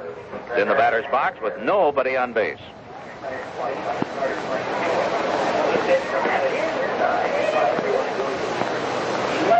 He has to jump back out of the way of a pitch low and inside. Ball 1 on him. 6 runs in this inning. 6 hits so far. And a walk. There's a ball. Fastball missing inside. I want to read about Bobby Mercer and all the rest of the new Cubs. About 50 pages of biographies, statistics, and all the players. Here's the swing. He bounces one to second baseman. Jimmy Sexton has it. And Bobby Mercer and the Cubs finally have it in the third. They bat around. The new Cub spring roster book is yours for just $1 plus 25 cents for mailing and handling. Roster book, Wrigley Field, Chicago, 60613. 6 runs, 6 hits, and nobody left on the bases. It is now the Cubs 11, Seattle 1. You know, Lou, I think Al Gaines travels almost as much as we do with those car-buying trips that he takes to Detroit every other week. Well, you know, Al logs a lot of air miles, that's right. But we should tell the fans we're talking about Al Gaines, president of the Fireside Chrysler Plymouth. And I guess we should also tell them that when it comes to one-of-a-kind, executive-driven cars, there's no doubt about it, Al Gaines keeps Fireside ahead. Vince is right, fans. Al flies to Detroit every other week to purchase luxurious autos pre-driven by Chrysler Corporation executives. These cars have really been babied. In some cases, they're barely broken in. And in most cases, they're loaded with expensive options. It'd cost you thousands of dollars to order a new car with all the elegant convenience equipment that these cars have. But because these autos have been driven and because Al buys volume, saves bundles, you do too. Save on Chrysler Imperials, Town and Country wagons, New Yorkers, Newports, Cordovas. Or pick a Dodge Monaco or a Plymouth Duster, Satellite, Fury. Fireside has them all, and there's always between 25 and 50 in stock at Chrysler Plymouth Fireside on Golf Road, just west of the Whitfield Shopping Center out in Schaumburg. If you want something really special in an executive car, there's no doubt about it. Fireside Chrysler Plymouth's the place to shop. Skip Jutzy, 9th man of the batting order, steps in, and the first pitch, a fastball high to the right-hander. Takes that one. It misses inside at the letters. Veteran Jutzy, the Houston organization last year. Count on him, 2-0. Hitting only 188 this spring for Darrell Johnson's Seattle Ball Club. There's a fastball. Krukow misses low with that one. 3-0 now. Mike gave up extra base hits to Stanton and Meyer leading off the second inning. And it's allowed 1 run, 2 hits. Struck out 2 men, no walks up until that pitch, which missed inside for ball 4.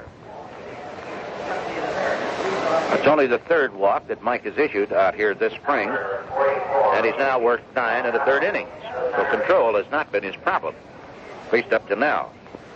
Louis Delgado, who struck out, leading off the 1st inning, steps in from Puerto Rico. Started today hitting .458 for Seattle this spring. Strike called and a good curve had him backing away from the plate, and it broke over the inside corner. Strike 1 count. Runner at first. Let's see if the Cubs can come up with a double play. Fastball this time swung on. He lifts a fly ball to the right fielder, Greg Gross, who parks under it, playing him almost perfectly. Moved about 1 step. Opposite field fly ball retires Delgado and brings up the left-handed hitting young Tommy Smith.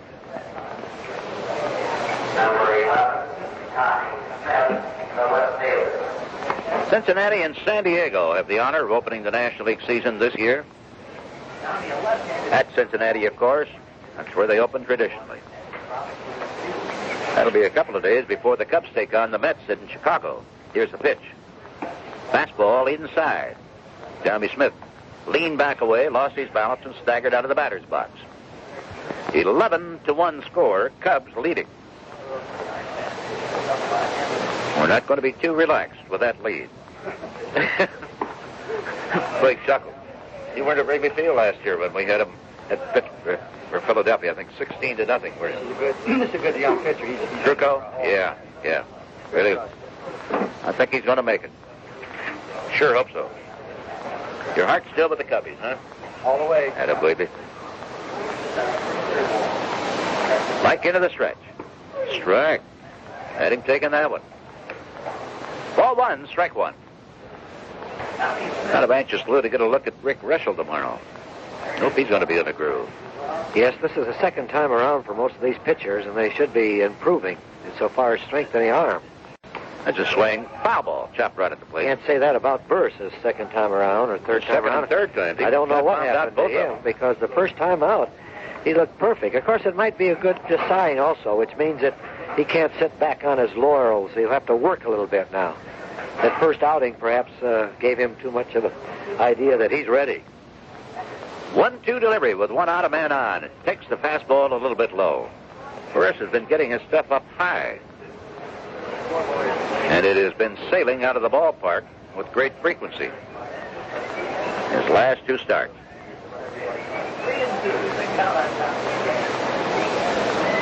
One gone, a runner at first. Skip Jutzy does not have good speed, doesn't go. 3-2 pitch swung on. He loops a little fly ball out to the left fielder, Gene Kleins. Moves to his left. Wind carries it a little bit, and he hauls it in easily. They're two gone. Jutzy still at first base. That'll bring up one Bernhardt, right-hander.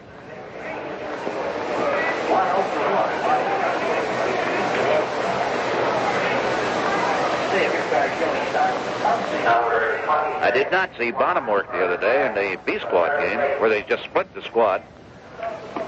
Curveball by Mike is in for a strike call, but they say that Bonham was throwing pretty well.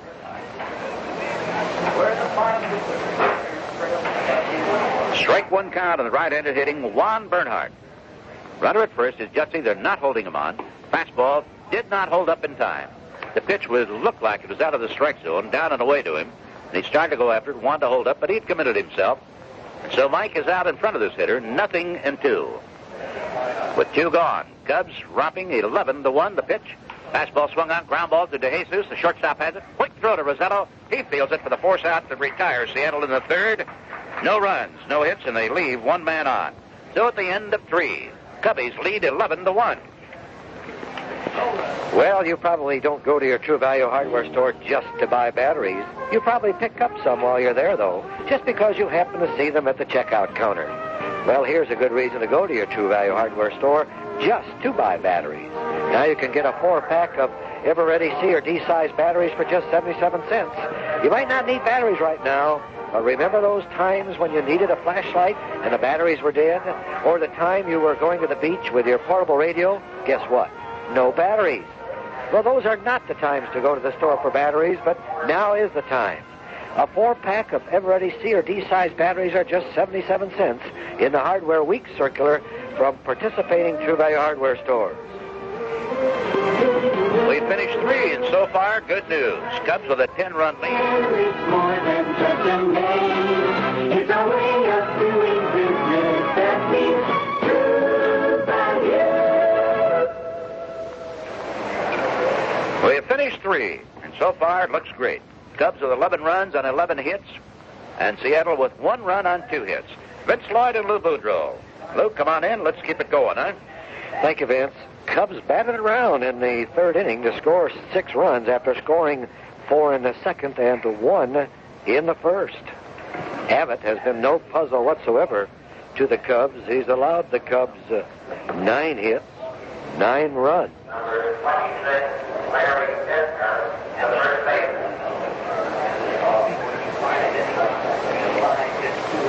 Now here's Bittner at bat. He started the 6-run inning. He swings and pops one foul down the left field line. The hitting star thus far, Ontiveros, who has 2 doubles and a single, 4 RBIs, and he knows that he can hit. It's just the problem of whether he can field the position of third base. Here's a swing and a line drive, fair ball. Down the left field line, another extra base hit. Bittner rounds first, will go into second, round second, but holds up as Smith gets that ball in quickly and holds Bittner to a double. Now Bittner has 2 for 3, and that's the 3rd double of the game thus far for Cubs. Ontiveros with 2, Bittner here with 1. So he's on second, nobody out. Here's Wallace, who has walked twice.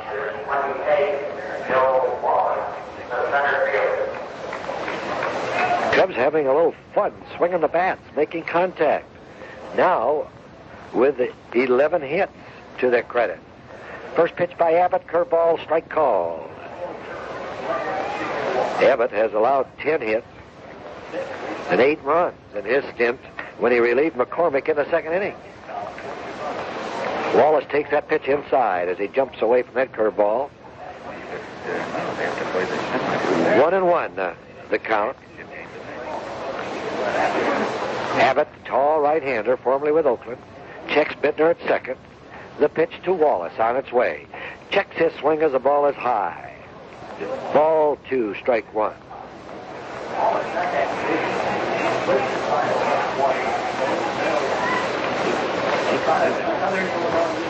The stretch, the pitch. Outside, ball 3. 3-1 now. Well, the Cubs having some fun today with hits and runs. We understand the White Sox scored 12 runs in 1 inning today. Here's a swing and a foul. Full count now on Wallace, 3-2. De Jesus has 1 for 3 on Taveras, 3 for 3. Gross, 1 for 3. Mercer, the designated hitter, hasn't had a hit thus far. Bittner has 2 for 3. Wallace, 0 for 0 because he has walked twice. He swings, it's a ground ball, base hit into right field. So he adds his name to the hitting contest here. Here's a throw, and Bittner scores. The throw is off of the glove of Jutzy, the catcher, and there's Wallace going to third. He goes to second on the throw, and I would say an error on the catcher, which allows Wallace to go to third. Wallace singles to right, driving in his first run of the day. The score is now 12-1 Cubs. Charged Jutzy, the catcher, with an error. So everyone in the Cubs lineup except the designated hitter, Mercer, with at least 1 hit. Now here's Klein's at bat. He has 1 for 2. WGN, Chicago. In. The pitch. Swing and a miss. Strike 1 on Klein. Bavacqua at short. Sexton at second. They're in 1 step from the infield grass, which is natural turf here. Here's the pitch. Curveball outside. Jutzy moves out quickly, gloves it. It's now 1-1. Bernhardt at third, even with the bag. And the first baseman, Meyer, even with the bag at first. 1-1 pitch by Abbott. Curveball outside once again. Ball 2, strike 1. Jutzy has caught a doubleheader already, and we're just in the 4th inning. Abbott feels like he's pitched a doubleheader. Here's a swing, a ground ball, and the third baseman grabs that ball backhanded, tags the runner sliding back into third. He's safe at third. The long throw to first, and Kleins beats it out for a base hit. But let me tell you, Bernhardt made a great play, moving over the bag in fair territory, backhanging the ball, and fortunately for Wallace, he retreated and slid into the third base ahead of the tag by Bernhardt. By the time Bernhardt straightened up and threw to first, Kleins beat it out for a base hit. So that's Kleins' second hit of the day. The 12th hit for the Cubs.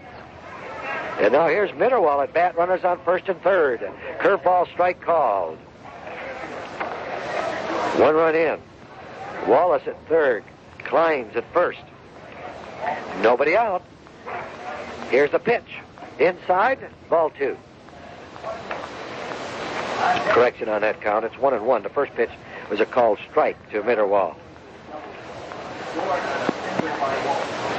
The pitch, swing and a miss on a good inside fastball, strike 2. No action in the Seattle bullpen.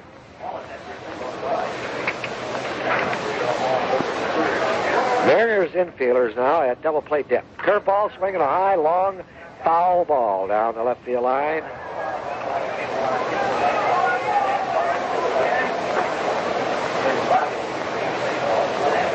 So Mitterwall gets another opportunity, and he's seen a lot of action this spring behind the plate. Fighting for a job, hoping to beat out Swisher.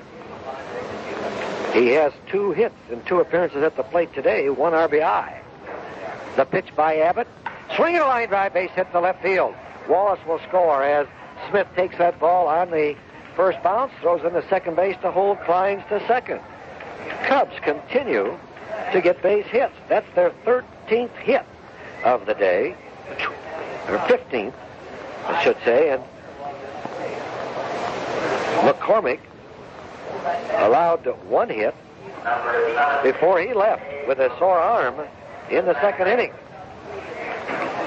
It's now 13-1 Cubs, and here's Rosello, who has 2 for 2. I wonder how Mercer feels. Sitting on the bench as a designated hitter, and he's 0 for 3. There's a swing and a pop foul out of play.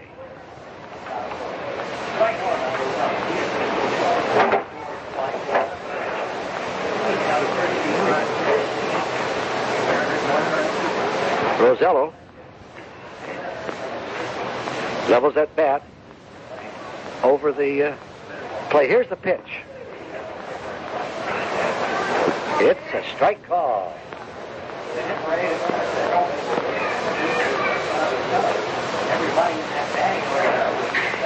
Abbott into the stretch. Nobody out. Runners on first and second.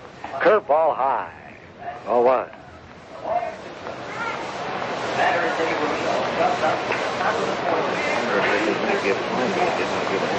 Here's a stretch by Abbott. Curveball, and he swings and fouls that ball, and throwing the bat clear down to the third base coach.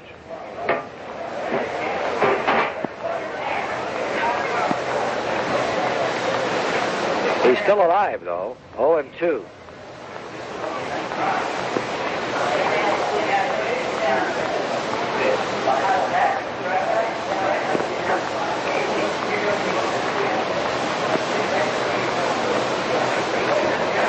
Abbott looks in, gets a sign from Jutzy. The stretch, here's the pitch to Rosello. Inside, ball 1.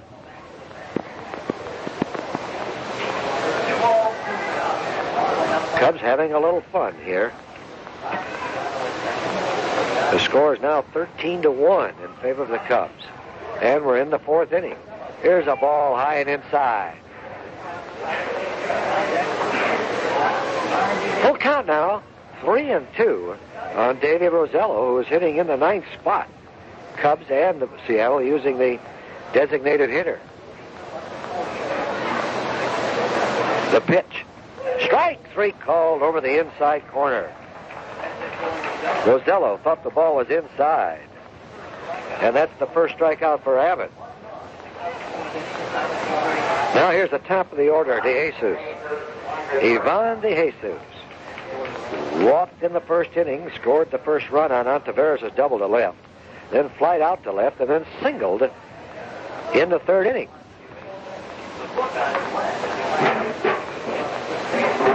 Abbott still on that mound.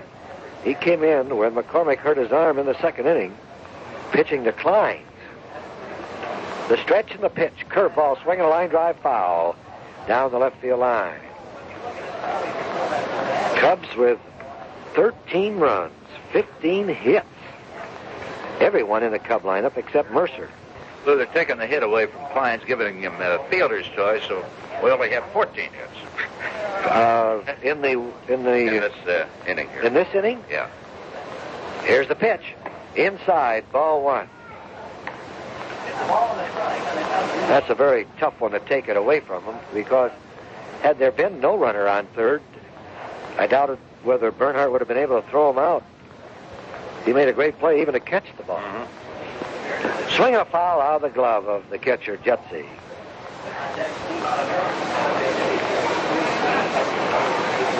Cubs with 1 run in the first, 4 in the second, 6 in the third, already 2 in the 4th. And runners on first and third with 1 out. De Jesus at bat, levels the bat over the plate. Big, tall right-hander Abbott gets his sign for Jutzy. The stretch. Here's the pitch. Strike called over the outside corner. So now, after Bittner doubled, Wallace singled, Kleins was safe on that fielder's choice, Mitterwald singled, Abbott has struck out Rosello and De Jesus. Now here's Ontiveros. 2 doubles to the opposite field, and then singled sharply to right. Batting left-handed against Abbott. The pitch led up high. Well, he's hit 2 fastballs on the outside of the plate to left field. Hit a curveball into right field, so Jutzy decided to throw him a let-up, but it was high, ball 1. The pitch, there's a strike, a fastball over the outside corner. 2 outs now, here in the top of the 4th inning. Kleins is on second base, Mitterwald is on first. The 1-1 pitch on its way. Curveball, tap foul against the screen in front of the Cubs dugout. Montague, John Montague, warming up now in the Seattle bullpen. Montague with Oklahoma City won 14 and lost 6, so he'll probably see action in the next inning. Ontiveros levels the bat over the plate. The pitch. Takes the pitch into the dirt. Blocked by Jutzy, and it's now ball 1, strike 2. Ontiveros with 4 RBIs, hitting in the second spot. Steps it back into the batter's box. Levels the bat over the plate. Abbott into the stretch. Looks back at Kleins at second. The pitch, it's low inside. 3-1. 2 outs in the inning. The runner's off. Here's the pitch. Low. Ball 4. The bases are loaded for Gross. That's the second walk issued by Abbott. Now Gross, who has 1 for 3 with 1 RBI, steps in the batter's box. In today's lineup, Herman Franks has sent 5 left-handed hitters in a row here against Abbott. There's a first pitch, a strike to Jesus. Ontiveros is a switch hitter. And then Gross, Mercer, Bittner, and Wallace. Bases loaded, 2 outs. The pitch by Abbott, low. 1-1 to count. Cubs lead 13-1. We're in the 4th inning. Gross swings on that curveball, hits it to left field. It's a base hit in front of Smith, and 1 run will score. Here comes Mitterwald to score the second run on Gross's single to left field. So he has 3 RBIs now, and the score now becomes 15-1. That is the Cubs' 15th hit, and it's 15-1 in favor of the Cubs. And now here's Mercer. And once again, here in the 4th, as the Cubs did in the 3rd, they have batted around. Mercer is the 9th man to bat in the inning. First pitch is a strike call.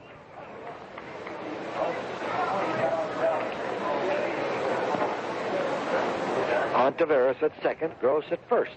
The pitch to Mercer. He swings and lines a base hit into right field. Ontiveros rounds third. He will score. Gross will go to third. So Mercer joins the hit parade with his first hit of the day and his first RBI in a Cub uniform. And it's now 16-1. And here's Bittner, who started the inning, and out of the dugout comes Wes Stock. So it looks like we might have a change here. As he reaches the mound, he points to the bullpen, and John Montague will come in and relieve. So while we have this delay, let's pause for this action and message.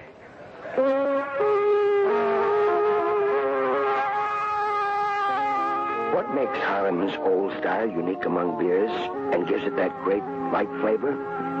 Well, our unique brewing process has a lot to do with it. We start with crystal clear water. Only sparkling, pure spring water is good enough for Old Style. Water that flows cold and clear from deep beneath the ground. Some folks say all the way from Canada. We use this water in a traditional old world pure brewing, double brewing process called krausening. Krausening is the most natural way to brew beer and the most expensive. And it's what gives Old Style its great light flavor. Try Old Style, pure brewed in God's country. G.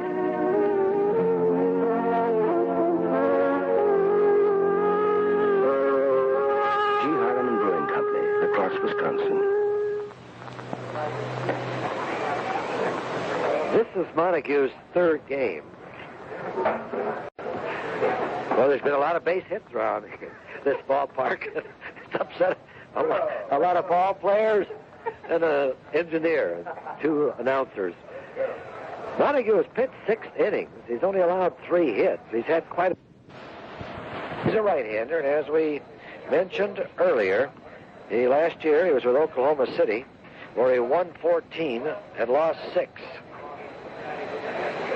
He struck out 120 men while only walking 51. So he will face Bittner here, who led off the inning about a half hour ago with a double. So now let's see what Bittner will do against Montague. The first pitch, fastball for a strike. Cubs have Gross on third and Mercer on first. 5 runs have scored here in the 4th inning. The Cubs now lead 16-1. Bittner has 2 for 3 thus far, and is the only hitter without an RBI. Here's a swing and a pop foul. Out of play.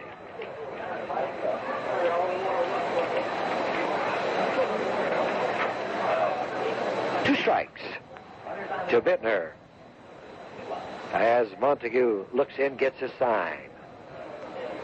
The pitch on its way. Swing and a line drive, and it's fouled down the right field line. Bittner really got out in front of that one and fouled it down the right field line.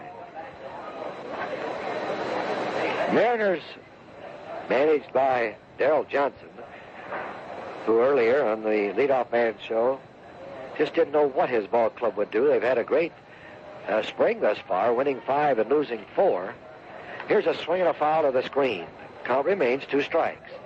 They've scored quite a few runs, but the main thing, and he says is a plus, is his speed. He has a lot of speed on this ball club. He's doubtful of what his pitching can do in the major leagues.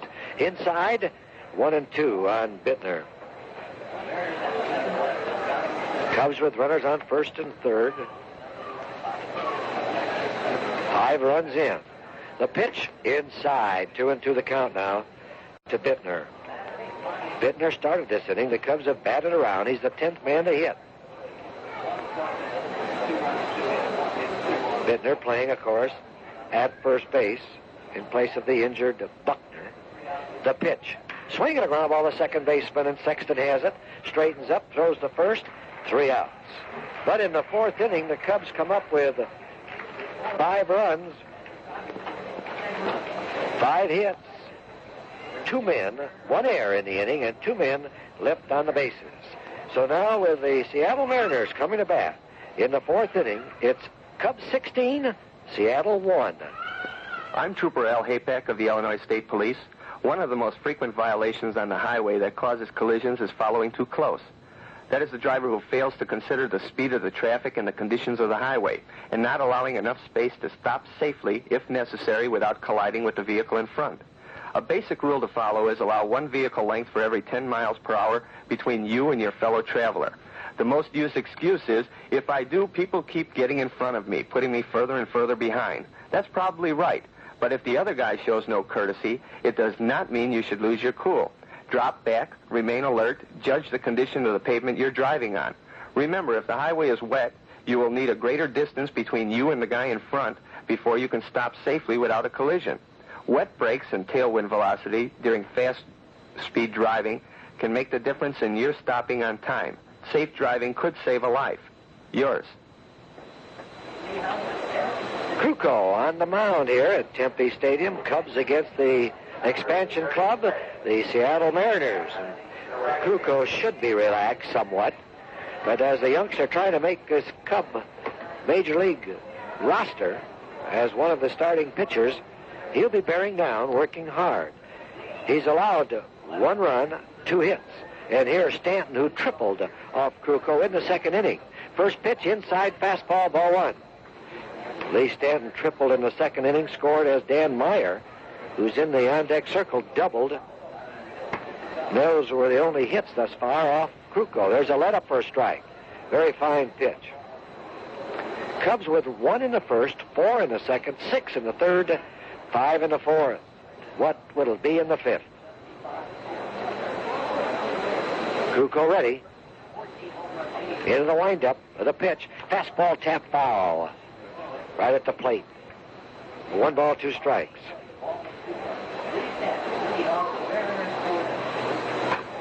Krukow has walked 1 man. He has struck out 2. Cubs play Lee Stanton straight away. The pitch from Krukow. Curveball for a strike, a beauty. That's the pitch that Krukow has been working on and did not have last year. There was no doubt that he had a major league fastball, but he had to have another pitch to go with that fastball. And he's developed a curveball with fine control, as proven on that pitch, as it fooled Stanton. That's the 3rd strikeout for Krukow. And now with 1 out, here's Dan Meyer, left-handed hitter, led up high, ball 1. Meyer doubled in the second inning. There's a fastball inside, and it's ball 2. Cubs will take on this expansion club tomorrow in Scottsdale. Swing and a line drive into left center. Wallace moves quickly over, gloves it onto 1 hop, gets it in as Meyer lined that ball to left center for a single. That's the 3rd hit of Krukow, but played very nicely by Wallace to only hold it to a single. Now here is Joe Liss, and this is the fellow that Johnson and the Mariners are depending upon for some power from the left side of the plate. As we look at it, he's a right-handed hitter. The pitch outside to ball 1. Meyer on first, 1 out. Bittner playing behind the runner with a huge lead that the Cubs enjoy right now, 16-1. The pitch. There's a let up low. As Mitterwald is just using this game right now as a so-called practice session for Krukow, as he's using all types of pitches. The pitch, a swing and a foul down the left field line past Busby, third base coach, and now the count is 2-1. Liss, designated hitter in the lineup. As Krukow is ready, he sets, pitches a curveball and a swing and a miss. Joe Liss was going for the distance on that one, but he missed. Ontiveros at third, DeJesus at short, Rosello at second, Bittner at first. The pitch. A swing, and there's a long foul fly ball down the left field line.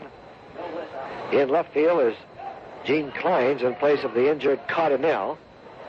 Wallace is in center field as Franks, the skipper of the Cubs, giving Morales a rest.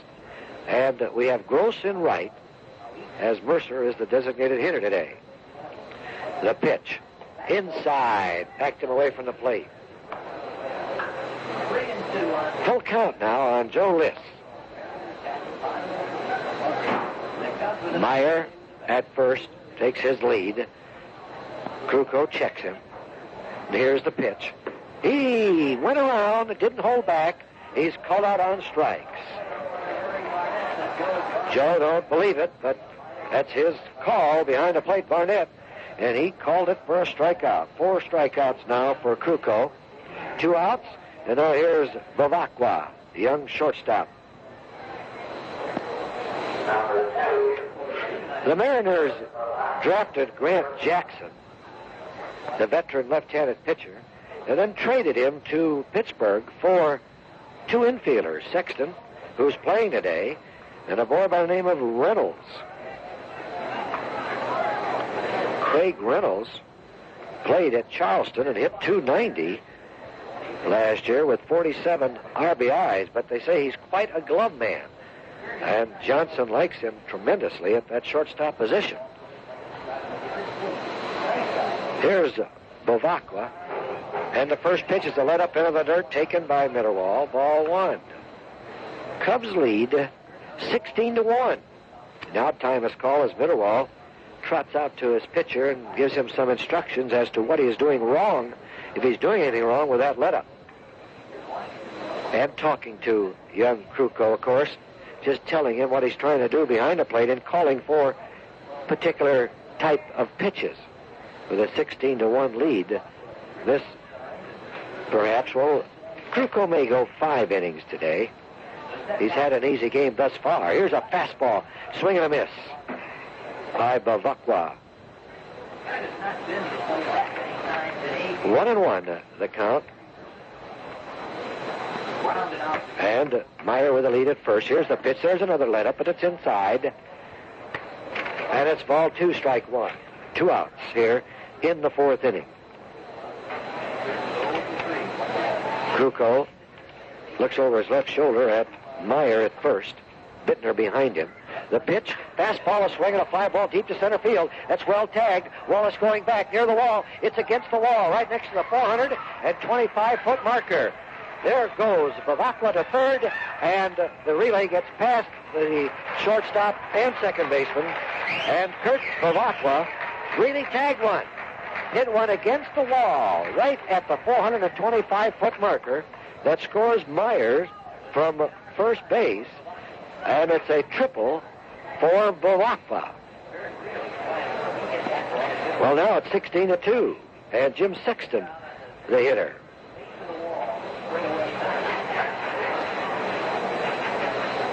Bavacqua, this spring, has hit in 500.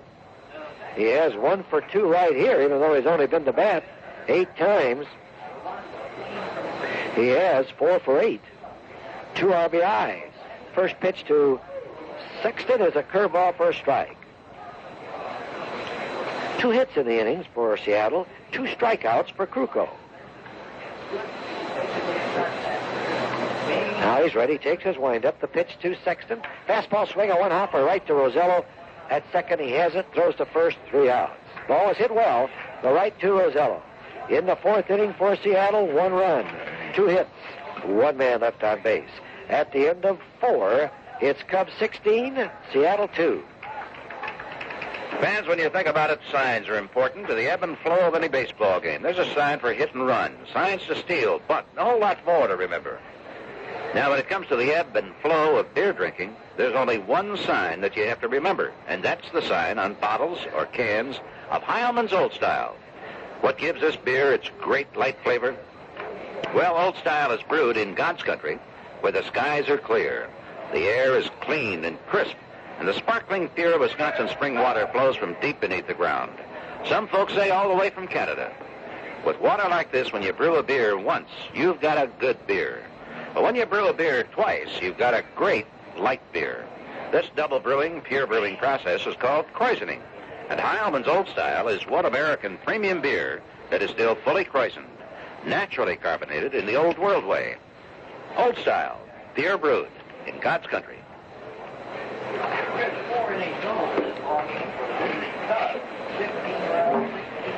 Well, the Cubs batting around in the 3rd and 4th inning. In the 3rd, putting 6 runs on the board, and in the 4th, putting 5, sort of put this one away. It's 16-2 now, and we're moving along to the top of the 5th inning. The Cubs will send Wallace, Kleins, and Mitterwald to the plate. No action in the Cubs bullpen, so Krukow will go on for another inning. Well, we see young Bill Wrigley here. Bob Kennedy sitting behind the screen. Joe Brown, formerly general manager of the Pirates, is here. And several scouts are taking this one in.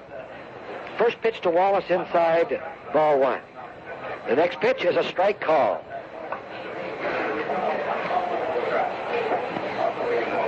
One and one to count now on Joe. He has 1 for 1. He's walked twice. The pitch is inside, ball 2.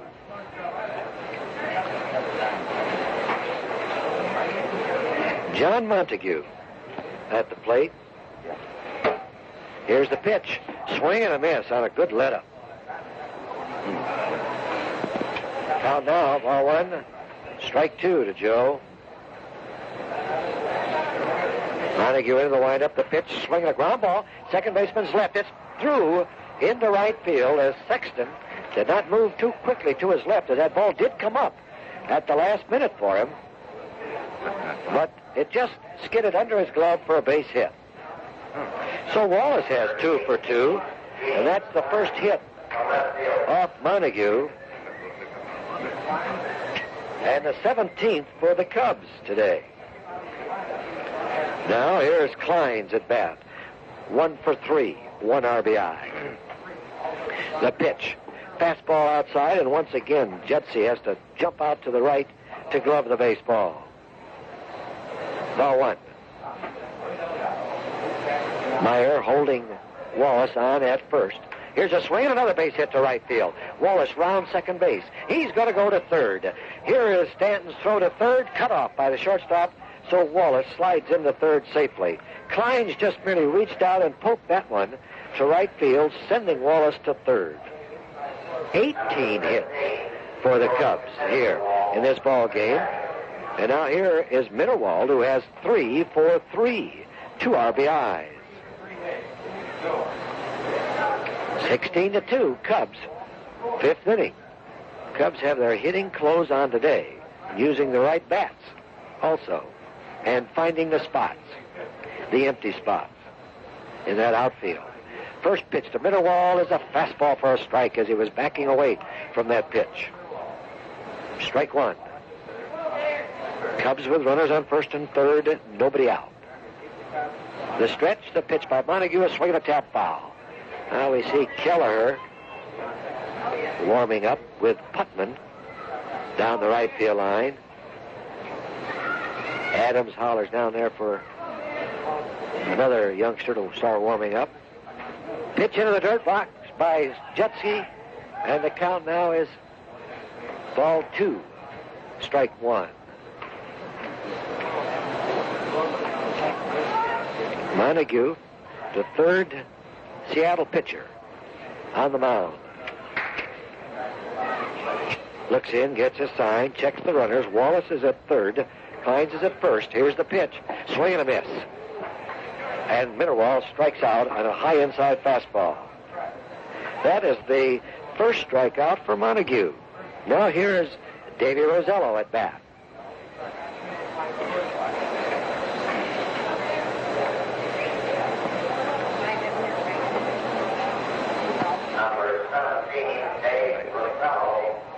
Rosello has 2 for 3, 1 RBI today. The stretch by Montague, the pitch, swing and a line drive to left field. Smith is there, Wallace tagging up. Here's Smith's throw, it goes to third base, and Wallace scores standing up. So the Cubs score their 17th run of this ball game, and that is the first off of Montague, and Rosello lined that ball very sharply to Smith in left field. So Rosello gets another RBI, his second of the day. Here's the shortstop, DeJesus. He has 1 for 3, 2 RBIs. Kleins remained at first base. First pitch, let up, low, blocked by Judson, ball 1.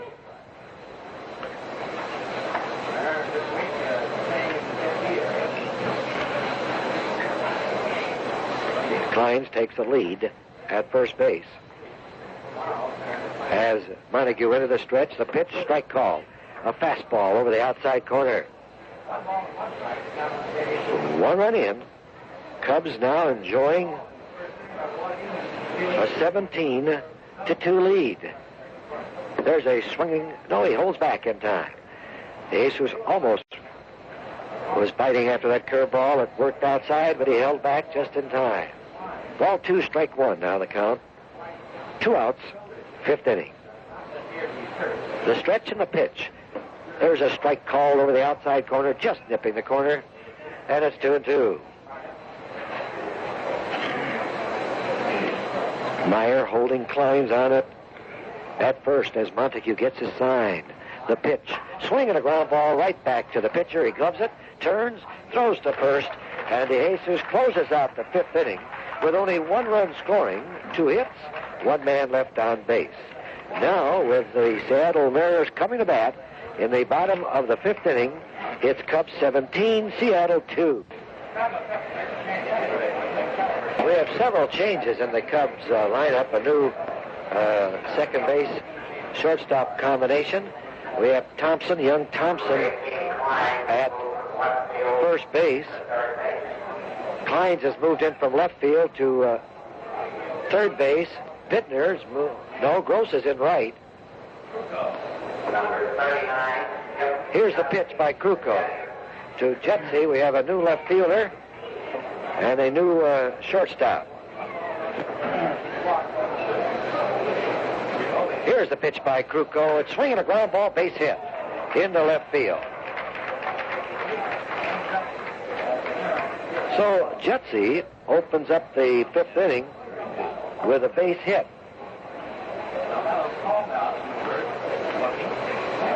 That is the fifth hit, I should say,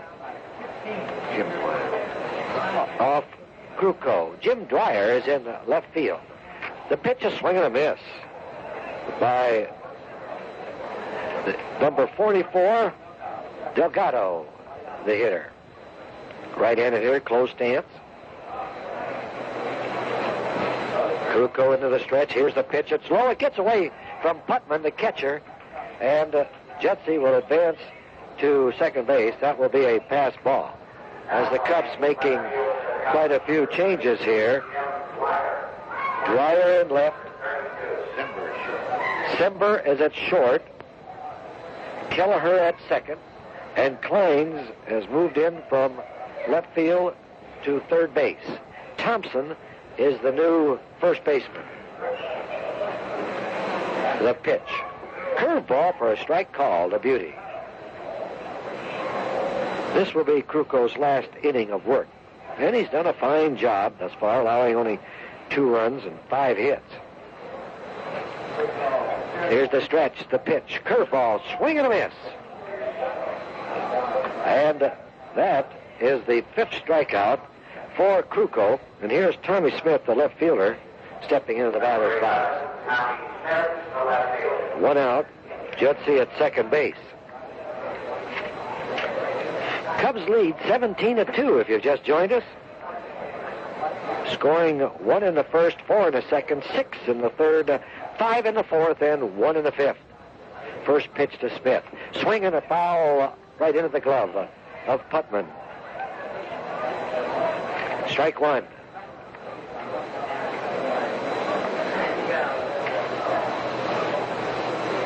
Smith, left-handed hitter, 0 for 2 thus far. Krukow into the stretch. Checks the runner at second. Here's the pitch on its way. A fastball inside. 1-1. Looks like Joe Decker warming up in the Cubs bullpen. Here's the pitch. Curveball low.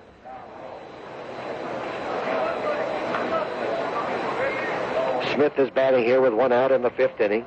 Jetsy at second base. It's ball 2, strike 1 to Tommy Smith. Joe Decker will be the next Cub pitcher. Krukow looks in, shakes his head yes on the sign. And now here's the pitch. A let-up. A swing and a ground ball past the second baseman into right field for a base hit. Jetsy will score. And Smith drives in his first RBI of this game. And it's now 17-3. That is the 6th hit off Krukow. Here's Bernhardt, young third baseman for Seattle. He's 0 for 2. He takes the first pitch, curveball, strike called. Krukow has been getting the curveball over today. And with that curveball, if he continues to improve and develop, he could be the surprise of the Cubs spring training camp. Fastball for a strike over the outside corner. 0-2 now the count. Cubs with Kleins at third. Moving in from left field. Here's a pitch that gets far outside, away from Putman. The wild pitch sends Smith to second base.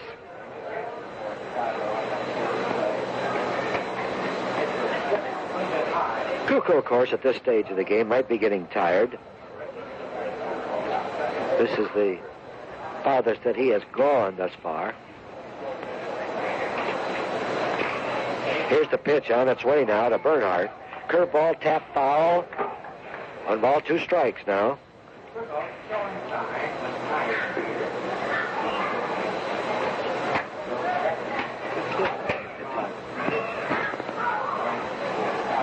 Smith with a lead at second base. Krukow sets. The pitch. High fastball.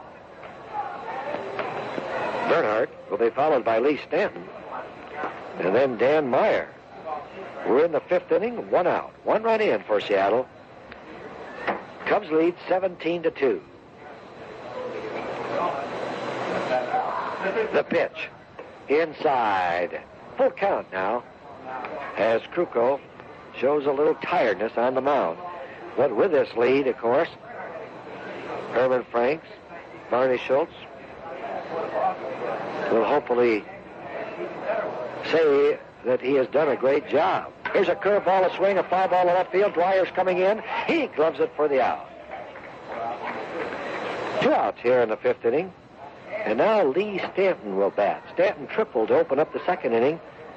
Scored the first Seattle run. Then he was called out on strikes in the 4th.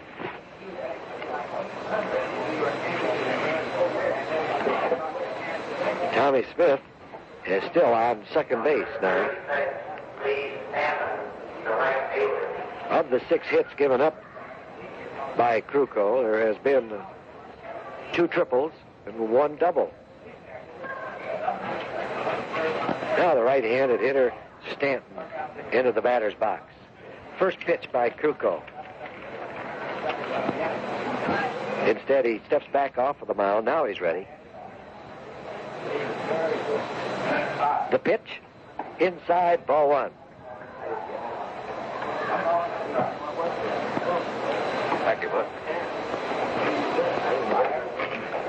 Stanton, the right-handed hitter, good power, and he'll hit to all fields. He checks his swing. The ball hits the bat, and it's a little pop-up drop by the shortstop. Kleins picks it up. Throws very poorly at first base. It goes against the wall. The run will score. There could be 2 errors on that play. Sember came in to glove the ball on the fly. And he dropped it as it hit the tip of the glove. And as it went beyond the shortstop, Kleins picked it up and fired to first base. It's an error on the shortstop, but the man on first, Stanton, did not advance to second as the ball rebounded right back to Thompson, so there'll only be 1 error on the play. But the run scores. 17-4 now. It comes in the lead. Here's a swing and a pop foul. Back of the plate by Meyer.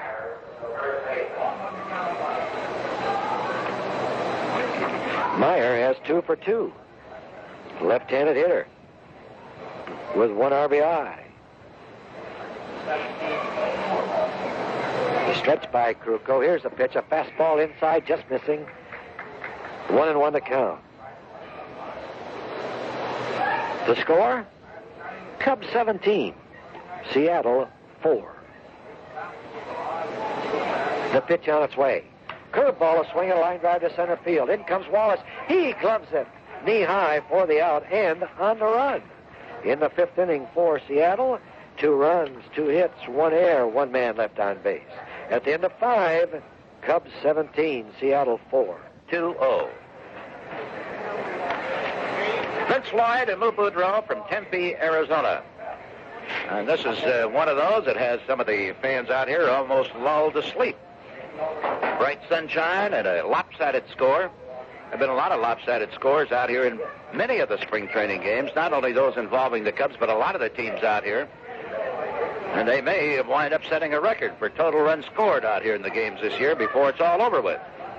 Of course, that won't be for the Cubbies until the 5th of April. That'll be a game we'll be broadcasting to you. Jimmy Dwyer came in to play left field in the 5th inning, is now coming to bat for the first time today. Left-handed batter. John Montague in the mound, the third Seattle pitcher of the afternoon. Winds, delivers. Dwyer takes a strike. Fastball right at the knees to him. We're on the air tomorrow afternoon, of course. Our regular time on most of our broadcasts out here. Curveball swung on a miss. Dwyer finds himself in the hole. Strike 2 count. And prior to our broadcast tomorrow, Mike Pyle is going to have Jack Marin from the Chicago Bulls on as his guest on Sports Sunday.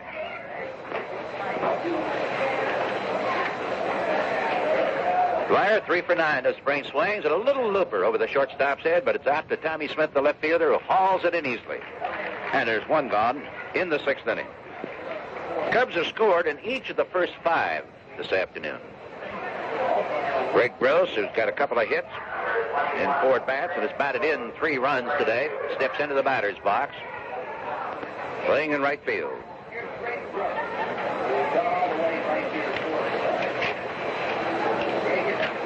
Montague, a big right-hander.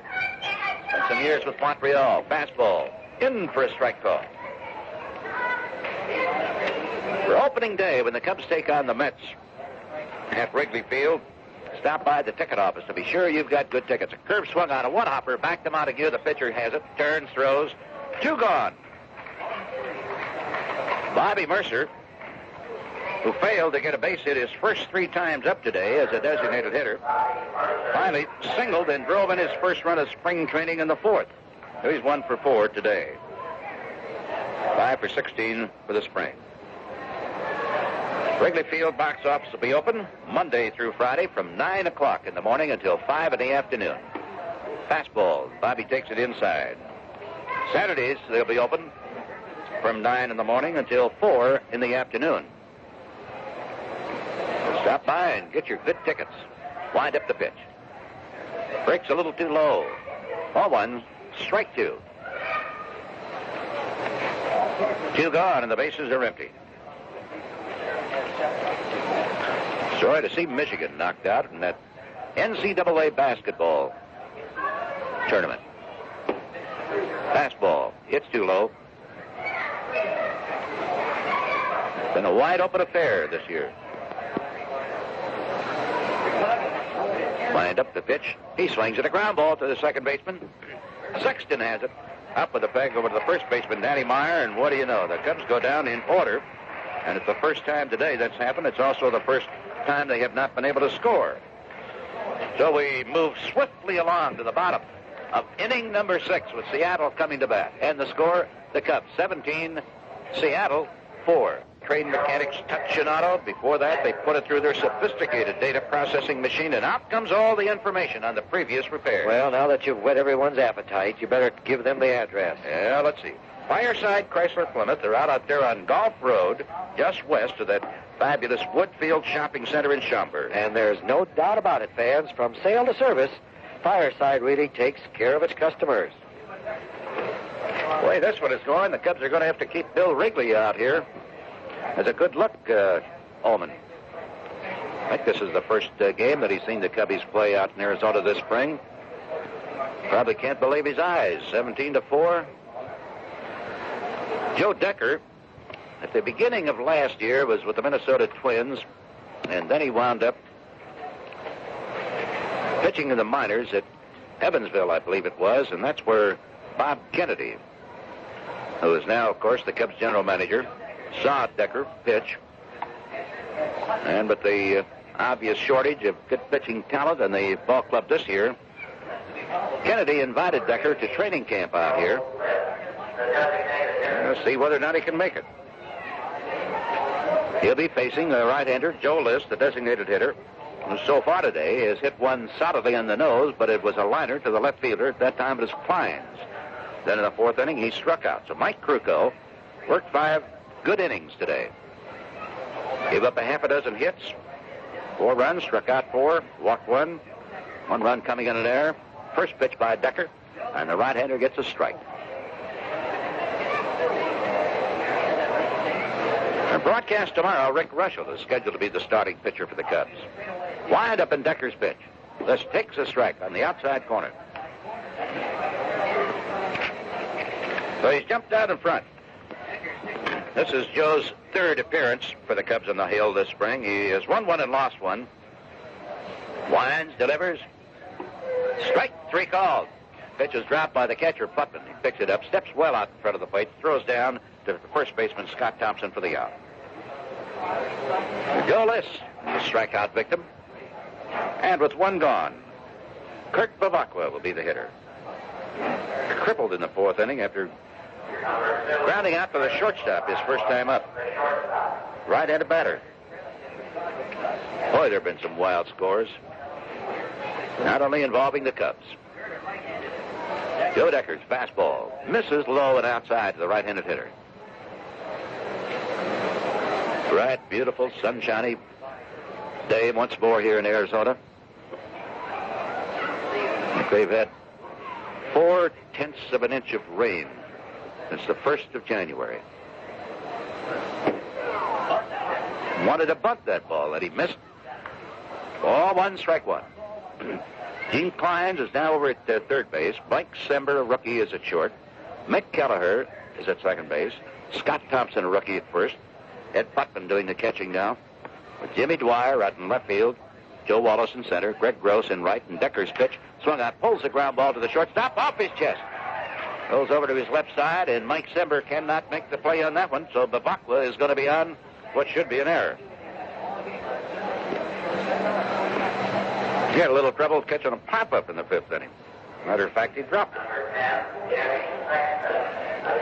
Here's Jimmy Sexton, who was in the minors last year. He's 0 for 2 today and has not showed much of a bat for Seattle so far this spring with 2 hits in 13 trips. Runner at first. Big curve. Misses. Ball 1. Deckers looked pretty good so far this spring. Boy, how he'd like to make a comeback. Used to be with the Cubs, you will recall. Has he signed? Here's a stretch. They're not holding the run around. There's a swing and a bouncing foul. Skips into the dugout of Seattle over behind third base. And the count on Jimmy Sexton, the right-handed hitter, is ball 1, strike 1.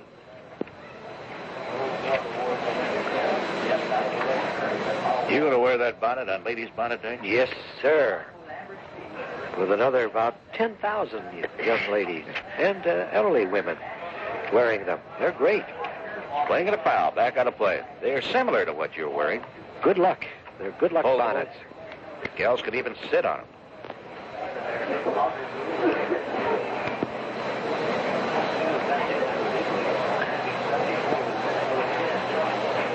(17-4). Oh, this should happen so often during the season, huh? And a 1-2 pitch swung on. A high fly ball coming over forward is Jimmy Dwyer near the foul line. It drops in front of him, bounces over his glove. He picks it up. Here's the runner going from first to third. Dancing into second base is Jimmy Sexton. They give him a double. There they have runners at second and third with 1 away. Mr. Danny Kaye, your ball club is coming back. Hello, Danny. Lifting ourselves from the ground, we'll go down to the glory. He said, we are lifting ourselves from the ground and we will go down to glorious defeat. Talk about being thrilled to be in the major leagues as one of the principal owners of this ball club. I've heard Great so much performance. about his cooking, but never get invited over to his apartment or place. He doesn't really cook it. He goes out there to Guadalajara. Let's talk a little about cooking. He goes out to Guadalajara, Harry's, picks up their Mexican food, and then he takes it back, and he says he did it. Not Danny. Goodbye, Danny. Glad to see you. Good luck to you.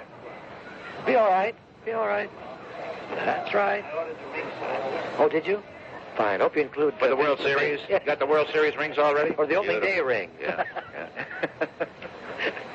He's ordered the ring. I would have... Well, I like their theory of getting as many young kids as they can and building. There's a swing and a ground ball going to the second baseman. Runner's going to score on this one. And that makes it a 17-5 ball game, but they get the out at first base as Skip Jesse slaps an easy grounder to Mick Kelleher. That brings in Bevacqua, who had reached on the air, and Sexton goes over to third. We have Louis Delgado, the hitter. I would have to say that before the season is finished in Seattle. The Seattle fans will see Danny Kaye in uniform and out on that field in one way, shape, or another. There's no doubt about it that he's going to be on that field. Loves it. Oh, yes. Loves it. Delgado in the batter's box. In the first pitch, the right-hander is a strike. Van Lingo Mungo. And then he will be suspended by the commissioner, and he will appeal. And win. And win. And win. And a fastball for a strike. Nothing in two.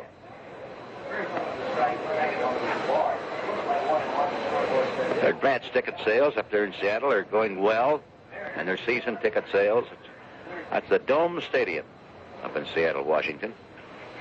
They'll probably draw very well this year. Decker from the windup of the man in third. A swing and a bouncing ball over his head, speared by the shortstop behind second. Here's the peg over to first, and Mike Simbers tosses in time to Scott Thompson to retire Seattle in the sixth. They pick up a run. It is not earned. One hit, one error, and a man left on the bases. So at the end of 6 innings of play, it is still a very comfortable and fat lead for the Chicago Cubs. 17-5. Chicago.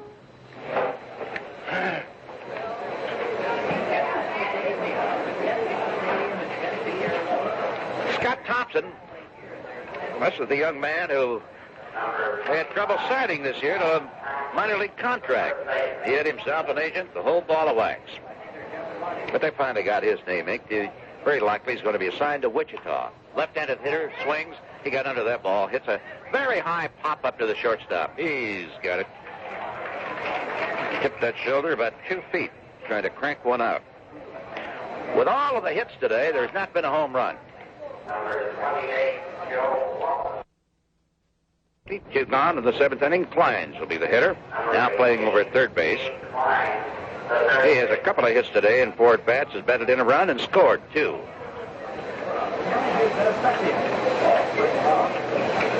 Cubs got single runs in the 1st and 5th inning, got 4 in the 2nd, 6 in the 3rd, and 5 in the 4th. He reaches out, hits a fly ball to the right fielder. Should be easy. Stanton is there. He's got it. Well, it's 3 up and 3 down. And Montague has retired the last 9 Cubs that he's faced. Looks tough. Seattle fans will stand for the 7th inning stretch. The Cub fans already have had theirs. And at the end of 6.5 here in Tempe, Arizona, it's the Cubs 17, Seattle 5. You know, Lou, I think Al Gaines travels about as much as we do out of those car-buying trips he takes to Detroit every other week. Ray Smith is to be the first man up. He's the number 2 man in the batting order. He'll be followed by Juan Bernhardt and Lee Stanton. Joe Decker finishing his warm-up tosses. He came out at the start of the 6th inning, got a strikeout, a couple of ground outs, gave up 1 hit, and the Cubs were guilty of an error behind him, and that led to a run. Not earned.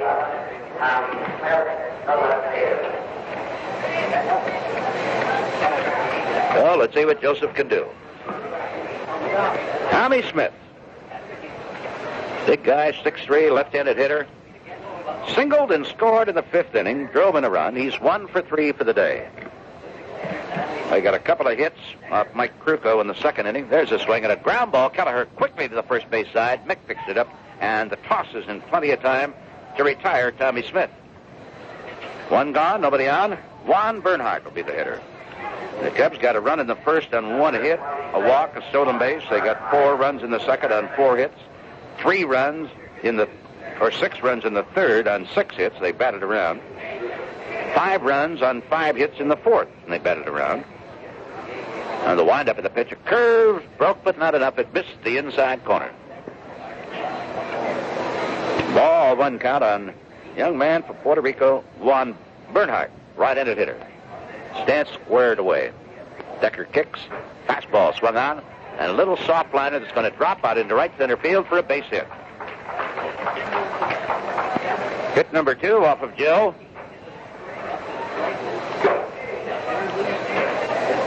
Eight hits for the day for Seattle. And Lee Stanton, a right-hander who tripled leading off the 2nd inning and scored on the double by Danny Meyer steps in. He is 1 for 3.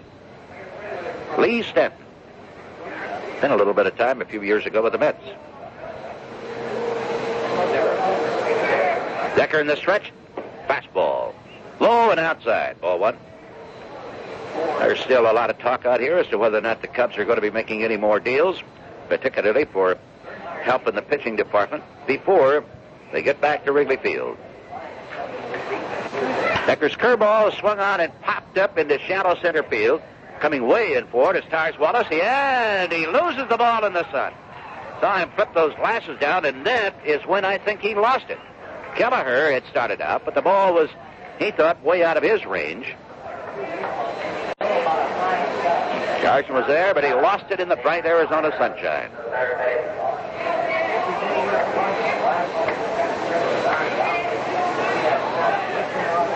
Cubbies have been charged with their 4th error of the day. And Stanton has reached twice as a result of them. Runners at first and second with 1 out. Left-hander, young Danny Meyer. Into the batter's box. Used to be with Detroit. Takes the fastball low and inside for ball 1. Young Ed Putman is doing the catching. Herman Franks repeats says there's nothing wrong physically with Swisher. We hear otherwise, that he's still being bothered with the sore shoulder. Runners at first and second. Here is a stretch in the pitch. Low and inside. Way off the mark with that one, and he's dropped behind. 2-0.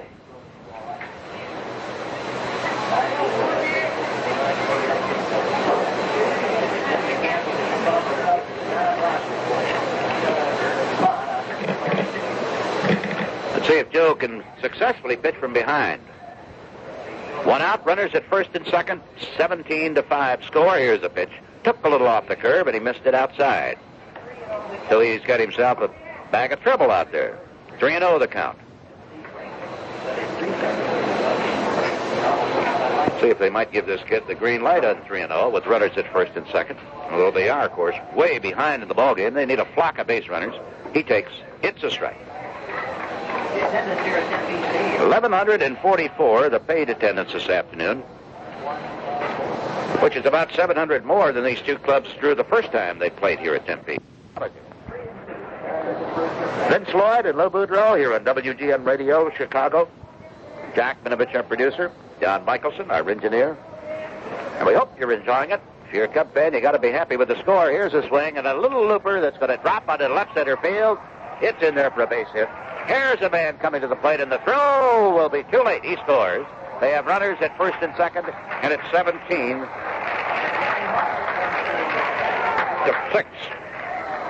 Danny Meyer drives at his second run of the afternoon with his 3rd hit of the day. Runners at first and second. Second hit of the inning. And the 3rd off of Joe Decker. Well, now let's stop this nonsense and get him out. Designated hitter, right-hander, Joe Liss. 0 for 3 today. Has fanned twice. Once against Decker. He swings and misses. Joe came over the top of that one, and it hooked down and away to the right-hander. Has shown great power in the minors. At 30 home runs last year for Toledo.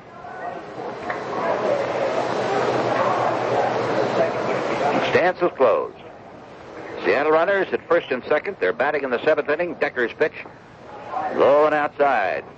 That ball broke away from him, and he wouldn't chase it this time. So the count goes to 1-1.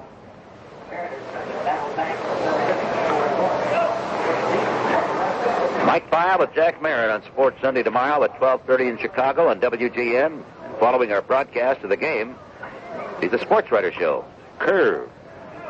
Didn't break enough. It was high and tight. Ball 2, strike 2.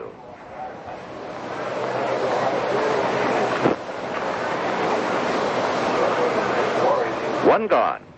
Seattle runners at first and second in the bottom of the 7th inning. Here's the stretch of the pitch. One effort, fouled it back against the backstop, and then it caromed off of that wire fence over to the box seats near the Cub dugout on the first base side. Ball 2, strike 2 on Joe Liss. German in 3 runs this spring, but he has only 3 hits and 11 at-bats. There's a swing and a drive that's foul down the left field side. Pulled the string on him a bit. He was still way out in front of it and lined to foul. So it's ball 2, strike 2. Right-hander. Joe List against a right-handed pitcher, Joe Decker.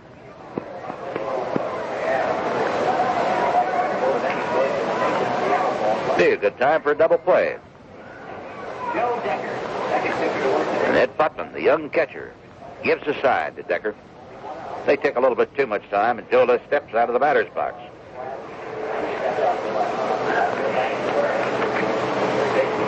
Now we're ready to go. And the pitch swung on. He lets a high, deep fly ball to left field.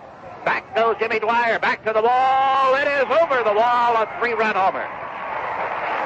Joe Decker came inside. And Joe List, who hit 30 home runs for Toledo last year, has just hit his first one for the Seattle Mariners with 2 mates aboard. Ball out about 380 feet away. Enough is enough. He did what a designated hitter is supposed to do. And he's suddenly gone from 3 runs batted in this spring to 6.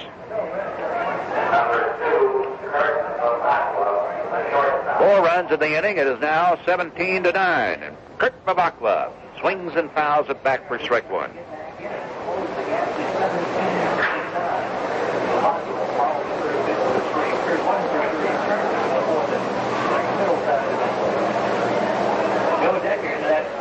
Decker winds. Curve. Strike call.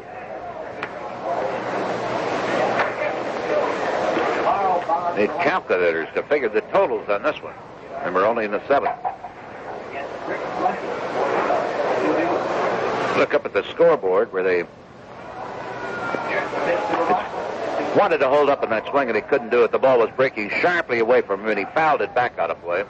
They have the lights on and the scoreboard to show the scores in the inning and the runs and the hits, and with that bright sun flashing on them from our angle, sometimes very tough to pick up those numbers. Like they had that same trouble over at Mesa when the Cubs were training over there several years ago. Here's a swing at a ground ball past the pitcher, but the second baseman Kelleher's up with it. Long stretch by the first baseman, pulls his foot off the bag, and the runner is safe. The throw was a little soft and a bit up the line towards home plate. And big Scott Thompson, the rookie, tried to glove the ball, tried to make the long stretch and keep a foot in the bag, but he just couldn't quite come up with it. So there's still only 1 out, and they have a man at first base. It's going to be another error.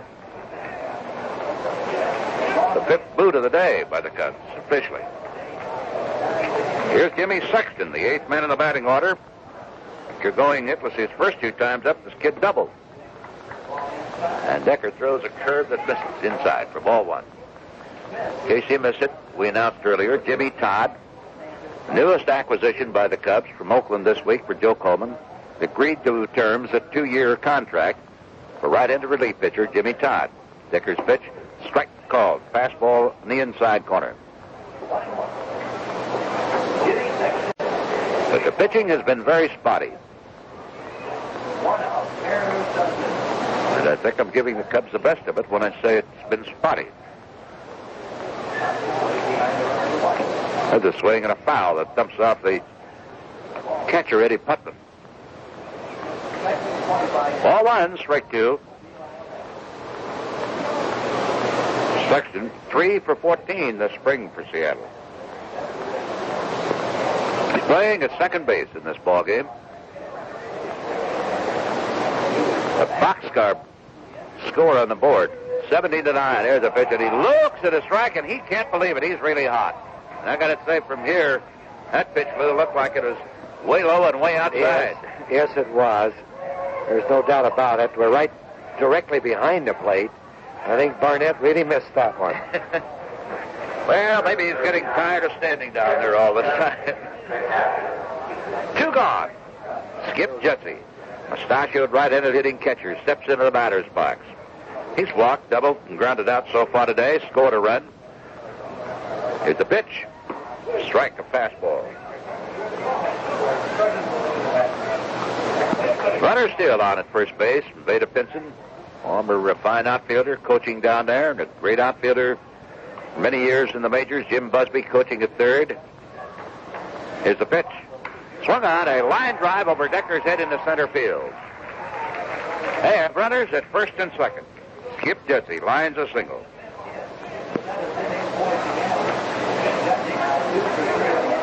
Well, they keep it going with the score 17-9, 2 out. It's now the top of the batting order, and this young man, Louis Delgado, is still looking for his first hit of the day. He's 0 for 4 and has fanned twice. He started the day with 11 hits and a .458 spring training average. But they've cut him off so far. Looks at a strike at curveball. 4 hits so far in this inning for Seattle, including Joe Liss's 3-run homer.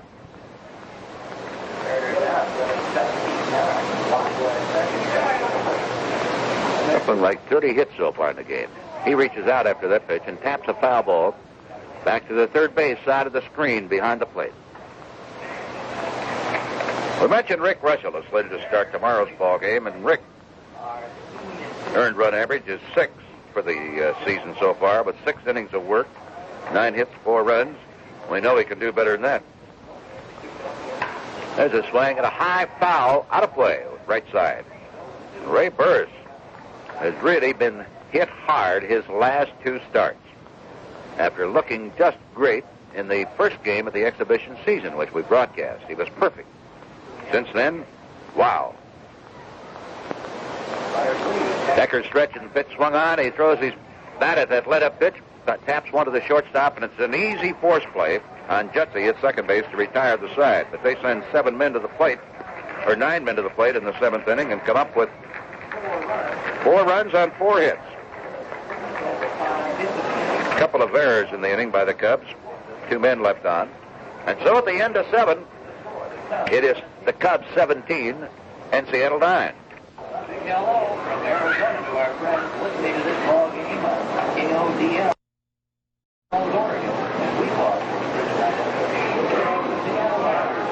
Ted Putman spent most of last year at Wichita. Caught, played first base. He's replaced Mitterwald behind the plate today.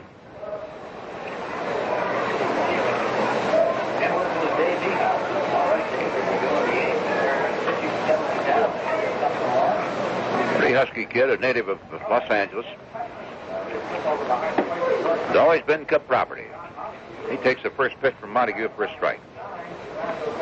Wichita last year, he hit 273.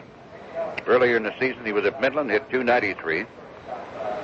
3 for 7 in a brief stint with the Cubs.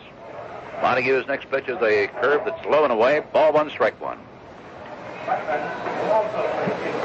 Cubs selected Putman in the January free agent draft. There's a slow curve for a strike call. The recommendation of Gene Handley, who does this job of scouting on the West Coast for the Cubs.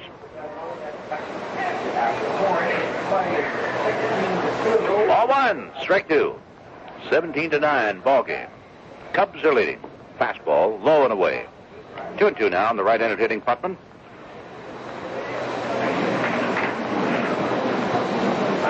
His first trip up the plate this afternoon. Mitterwald did all right. He was 3 for 4. Drove in a couple of runs. There's a swing and a miss. He got him. Well, Montague now is retired. He's 6'9", 10 Cub batters in succession. He came on a relief in the 4th inning when the Cubs had 10 men come to the plate.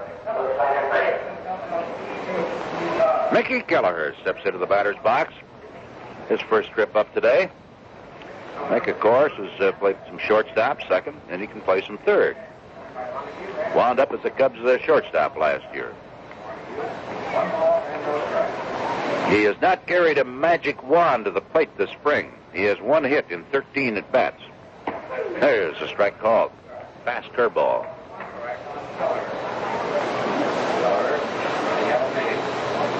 Wind up by Montague, the delivery. Fastball misses inside to him.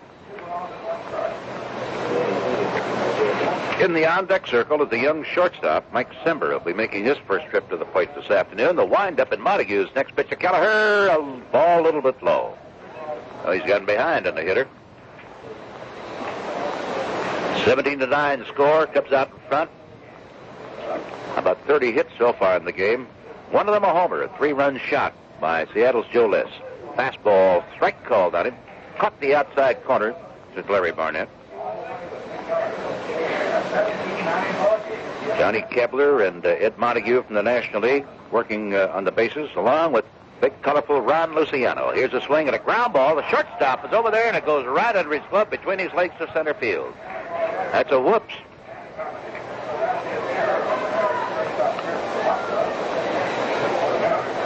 Rick Bavacqua is charged with an error. And it'll bring up young Mike Sember. First time today.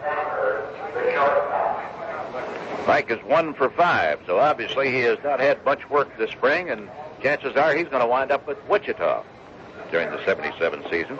Right-handed hitter, and he looks at a strike. This has not been one of those truly great artistic performances by either ball club today. A batch of errors, bigger batch of base hits, and a slow curve outside. Mike comes from outside Chicago at Hammond, Indiana. Stretch the pitch. Struck right at the knees to him. And he has always been the property of the Cubs. Graduated from Bishop Noel Institute at Hammond and majored in broadcasting at the University of Tulsa. There's a strike call. When he takes too many pitches like that, he's going to be in broadcasting in a hurry.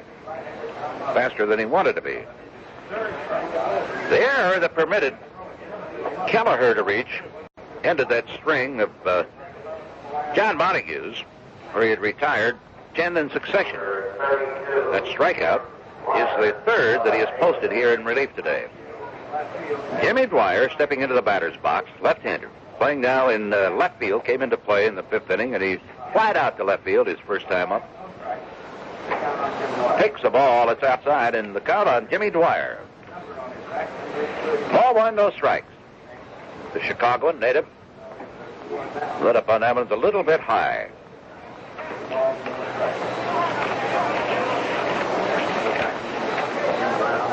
Dwyer 3 for 9 this spring with 2 runs batted in. Walked 3 times. He struck out twice in 10 at-bats now, including today. Right-hander John Montague on the hill. Cub runner at first base. Here's the pitch. Dwyer takes a fastball low and inside. Jose Cardinal, still suffering from a sore knee, and that is the knee that Jose injured late in the 1976 season. A little ligament damage. It's a strike call. And he may be bothered with that off and on throughout this season. Bill Buckner, not sure when he's going to be in action. He's been doing a little bit of running the last couple of days. Throw to first. Runner is back, safely standing.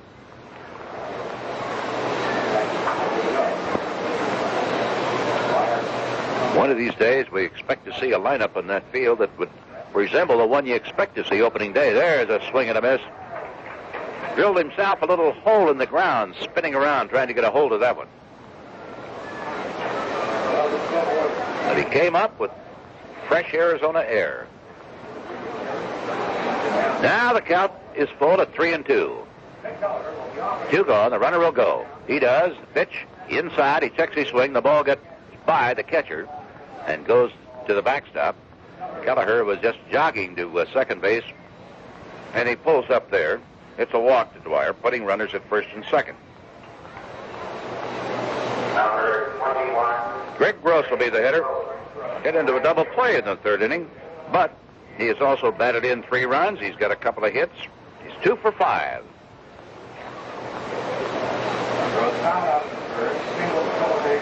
Cubs have been kind of coasting the last couple of innings, if they could afford to. And still have 17 runs, while Seattle has 9. It's been that kind of a day. Greg steps out of the batter's box for a moment. Cubs got him, of course, from Houston, and he figures to be a very consistent hitter. Here's the pitch to him, and he takes a strike at the knees, a good fastball. Cubs sent a rookie infielder, Julio Gonzalez, to the Houston Astros for Gross. Two gone, runners at first and second. Strike one pitch swung on. He pulls one down to the first baseman. Should have it. He does, and that will retire the Cubs in the eighth with no runs, no hits, one error, and two men left in the bases. So Seattle comes to bat here at Tempe, Arizona, bottom of the eighth inning. It is still the Cubs 17, Seattle 9. It's the kind of a game, of course, that the kids really love. Lots of base runners, lots of hits, lots of action all the time. The purists will say, hey, that's no ball game.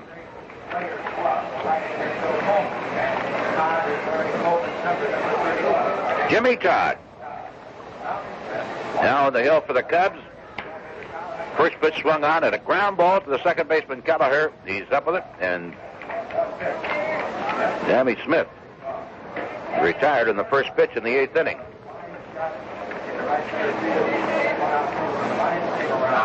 This is Jimmy's first appearance with the Cubs since they got him earlier this week from Oakland for Joe Coleman.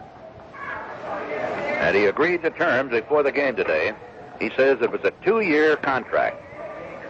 Right-hander stepping into the batter's box is Juan Bernhardt, and he takes little high, ball one. Todd winds, the big right-hander's next pitch, a swing and a miss. He'll throw a sinker. Or those who will accuse Jimmy of throwing a spitball. He may have in the past, but now that he's wearing a Cub uniform, you can be sure he will not throw it. Wind up in the pitch. Goes after one. Fouls it back out of play. That ball was rising on the hitter. There was some speculation as to whether or not Jimmy Todd had been held out of action the last part of the 76 season when he was with Oakland because he might have arm trouble. He says, no, that was not it at all. They just didn't let him work. Because he's perfectly healthy. Here's the windup, and the 0-2 pitch swung on. Ground ball, and right under the glove of Todd. Fumbled by the shortstop, Simber, who is not finding this field exactly to his liking. He's dropped pop-ups. Another ball got away from him, and here, after this one went right between Jimmy Todd's legs and under his glove, Simber appeared to be Johnny on the spot. He was. But he couldn't pick up the ball either. So Bernhardt is on as two of the Cubbies take a stab at the ball but can't come up with it. That'll be an error. And Lee Stanton steps in. Right-hander takes. It's a strike. Stanton has been on twice as a result of errors and once with a triple. A veteran. Should help this ball club. Todd was taking almost too much time for it. Now we're ready to go. Here's a stretch of the pitch. Fastball. Sunk sharply and missed the strike zone. Blown away.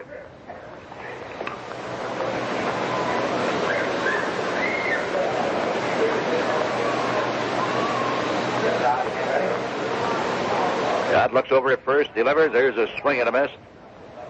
Ball sunk pretty sharply.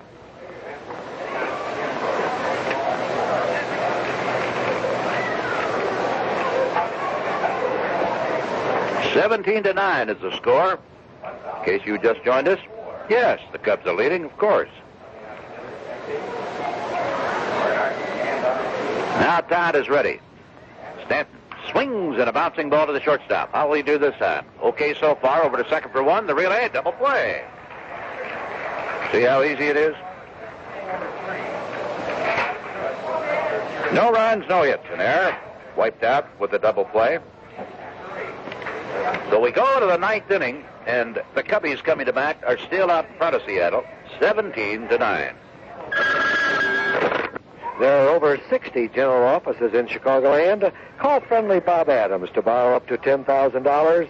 Call Hanover 3-2020.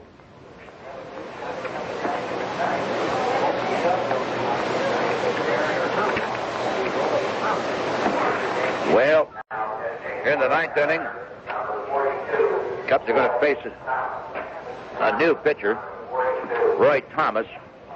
Tall, and I mean tall. He's 6'5". List him at 215. He looks even way less than that. 23 years old. Born at Quantico, Virginia. Just down a little ways from Washington, D.C., and of course that's been the headquarters for the United States Marine Corps as long as man can remember, Quantico. Makes his home now on the other coast out of San Jose, California. Pitched last year in the minors in Iowa. Roy Thomas. Bobby Mercer, the designated hitter today for the Cubs in the batter's box. Montague did an excellent job. Pitched 4 1/3 innings. And he gave up no runs.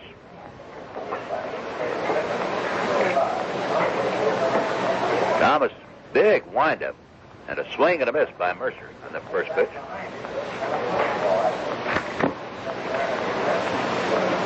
As a DH today, Mercer has batted in a run with a single in the 4th inning. He's 1 for 5. Here's a pitch to Bobby. Swung on, ground ball to the third baseman. He should get him. Up with the peg is Bernhardt. Almost threw it away. But a stab by Danny Meyer for out. Number 1 in the top of the 9th inning. And Scott Thompson will be the hitter.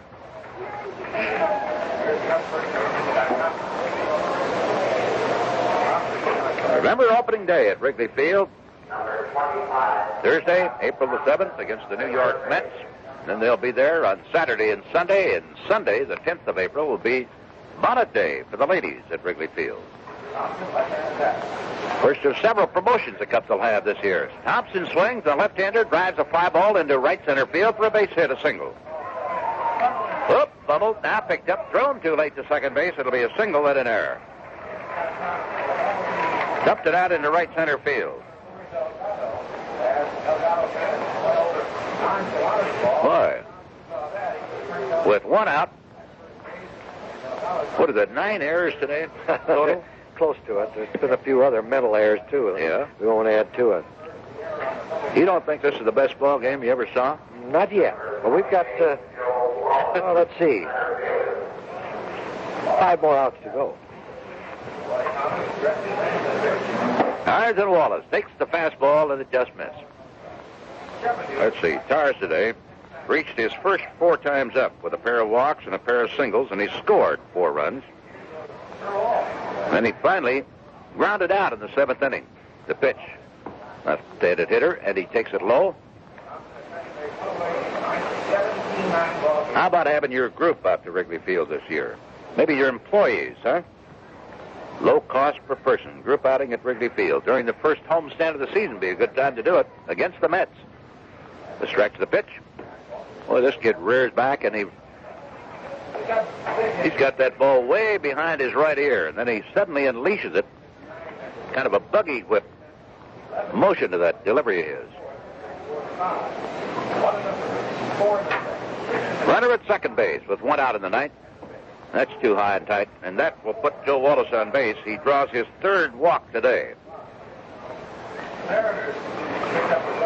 Fines will be the hitter now. He started the ball game in left field, and Gene has moved over to play third base. He has a couple of hits, a couple of runs scored, and a run batted in.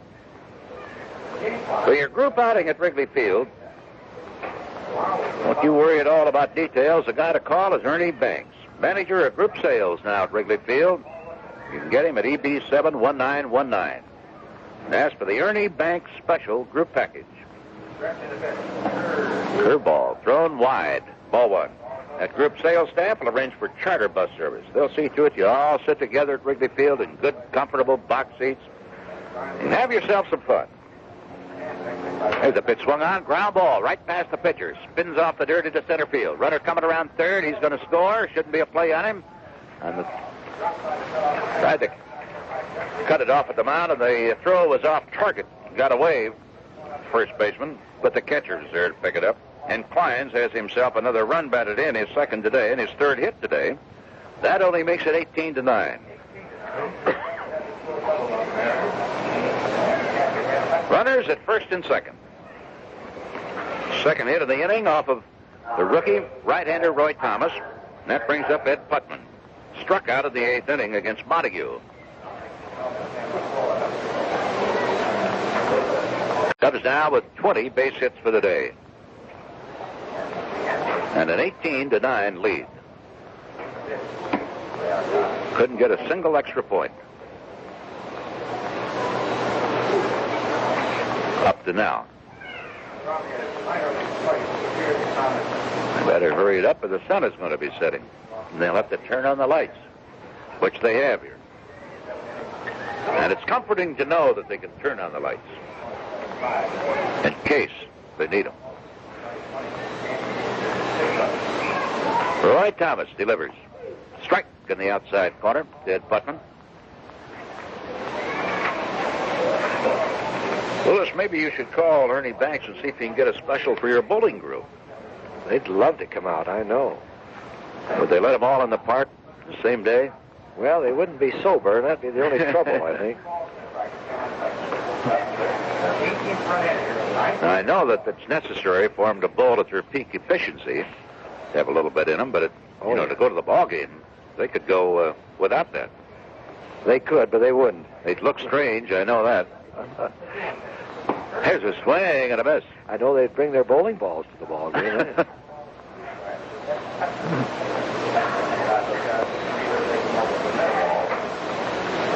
Count on Putman is 2-2. And there are 2 men on with 1 away in the 9th. An historic battle, 18-9. Curve very high. He started at about 3 feet over Putman's head, and it broke and was still over his head.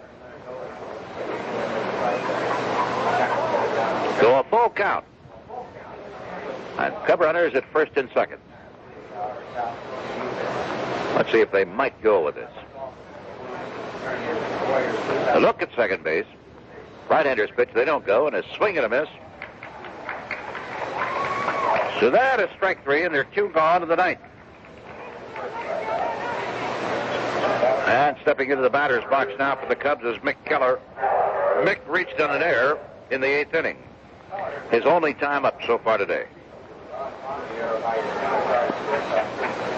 Boy, Kentucky got knocked out of that NCAA tournament. Michigan knocked out of there. Wake Forest. North Carolina winner. North Carolina Charlotte a winner over Michigan. And a swing and a very high foul ball. It's going to be out of play to the right side. Now we have to pull for Marquette to go all the way. That'd be something. It'd be great. Al McGuire has always had tough tournament teams. And in this, his last year as head coach for the Warriors, it would be quite a way to go on.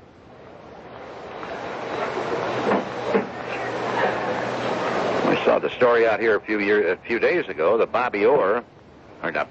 Johnny Orr, the coach of the Michigan Wolverines, were knocked out of that tournament.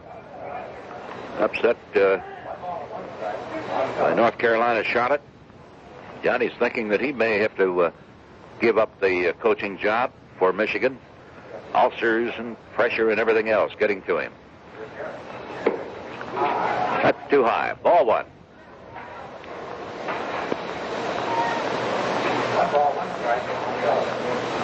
There are runners at first and second. We're in the 9th inning with 2 out. Here's a pitch. Swung on, fouled, back right up against the backstop. And this crowd is so silent here, you begin to wonder whether or not you're attending a funeral service.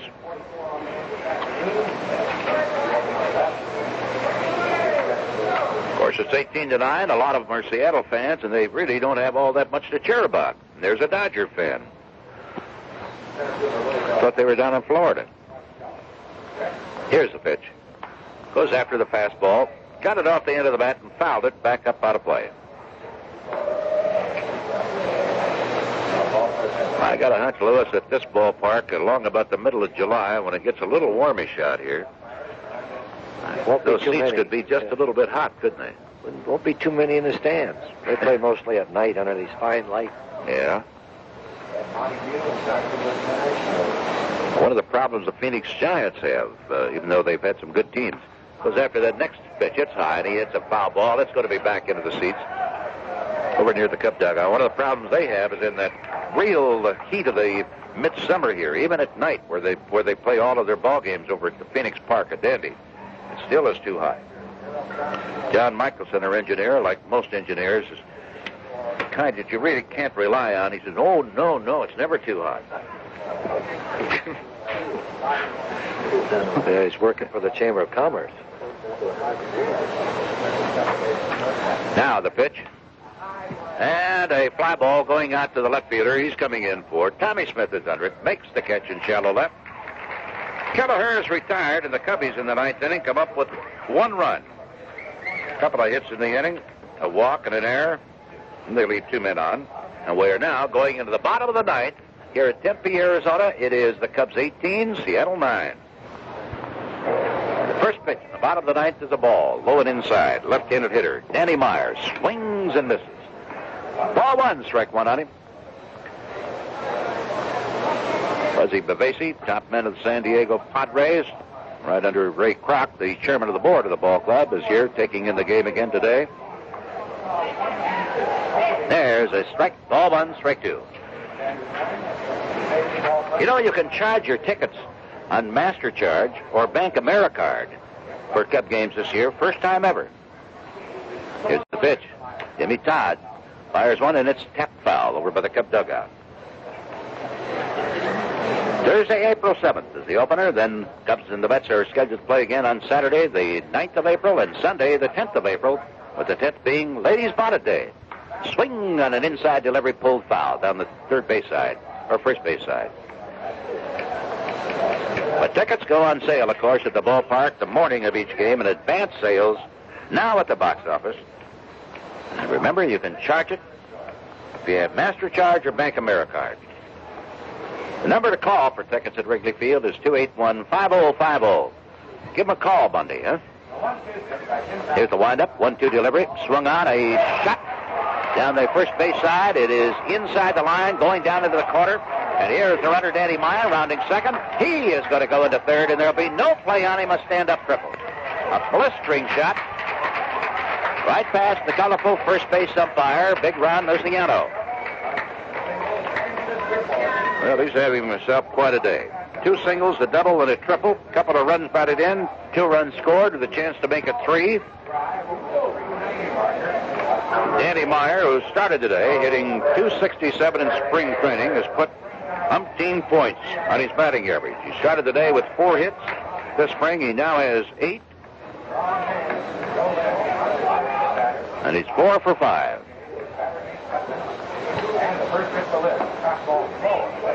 Now the batter's box is Joe Liss, who hit a 3-run homer in the 7th inning off Joe Decker. He's now facing Jimmy Todd, and he looks, hits a ball a little low. Jimmy from the windup. Here's the delivery. Whoa, good curve. Taken for a strike. Throws a fast curveball. Ball 1, strike 1. Wind up by the big guy. At the curve, this time it's way off the mark. Low and outside. Ball 2, strike 1. Jimmy was really surprised when he got the news the other night that he had been traded to the Cubs from Oakland. He had thought he would never again get a chance to wear a Cub uniform.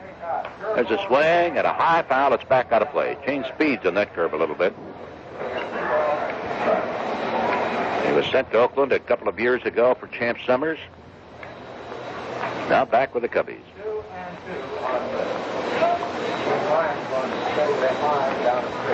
Runner at third base. The windup in the pitch. Liss swings and foul tips it into Ed Putman's mitt for a strikeout.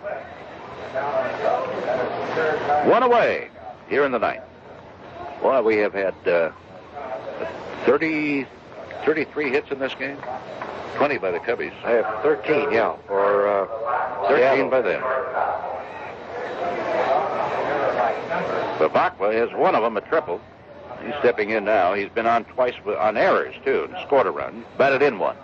Right-hander takes. Todd misses outside. And the score, the Chicago Cubs, 19, Seattle 8. Here's the windup. There's a swing and a tap past the pitcher. Shortstop charging in, and he fumbles the ball. Holy mackerel. Well, Sember just couldn't make the pickup on that slow ball top past the pitcher, Jimmy Todd. It is now 18-10. Credit Bavacqua with a run batted in on it, because they would not have been able to get the runner from third. And that is error number 1, 2, 3, 4, 5, 6. Would you believe 7 by the Cubs today? Jimmy Sexton steps in. Fouls one back out of play. Manager Frank Robinson of the Cleveland Indians has been very upset with his ball club's miscues in the field. 5 errors, 6 errors, 5 errors, 4 errors. But he still thinks they've got a real good shot at the Yankees this year in that American League Eastern Division, if they can forget their fumbleitis. On paper, of course, the Yankees look so loaded that it could be a shoe-in. But you don't play him on paper. There's a swing. He slaps a ground ball to the shortstop. Up to second for one. The relay! Whoops! Don't get the double play. Luciano in perfect position to call it. Fielder's choice. Keeps the inning alive. Lavacqua forced at second base. Again, there are 2 gone in the ninth.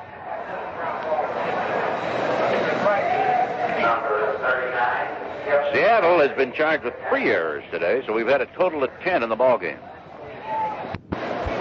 Here's Skip Jutzy, hitting in the ninth spot of the batting order. Here's a swing at a ground ball to shortstop. He's got it. Nice going. Mike Stember feeds Kelleher perfectly. And to the ninth. 1 run, leadoff triple, 1 error, 1 man left on. And the Cubbies beat Seattle in this one at Tempe, Arizona. The final score, the Cubs 18 and Seattle 10.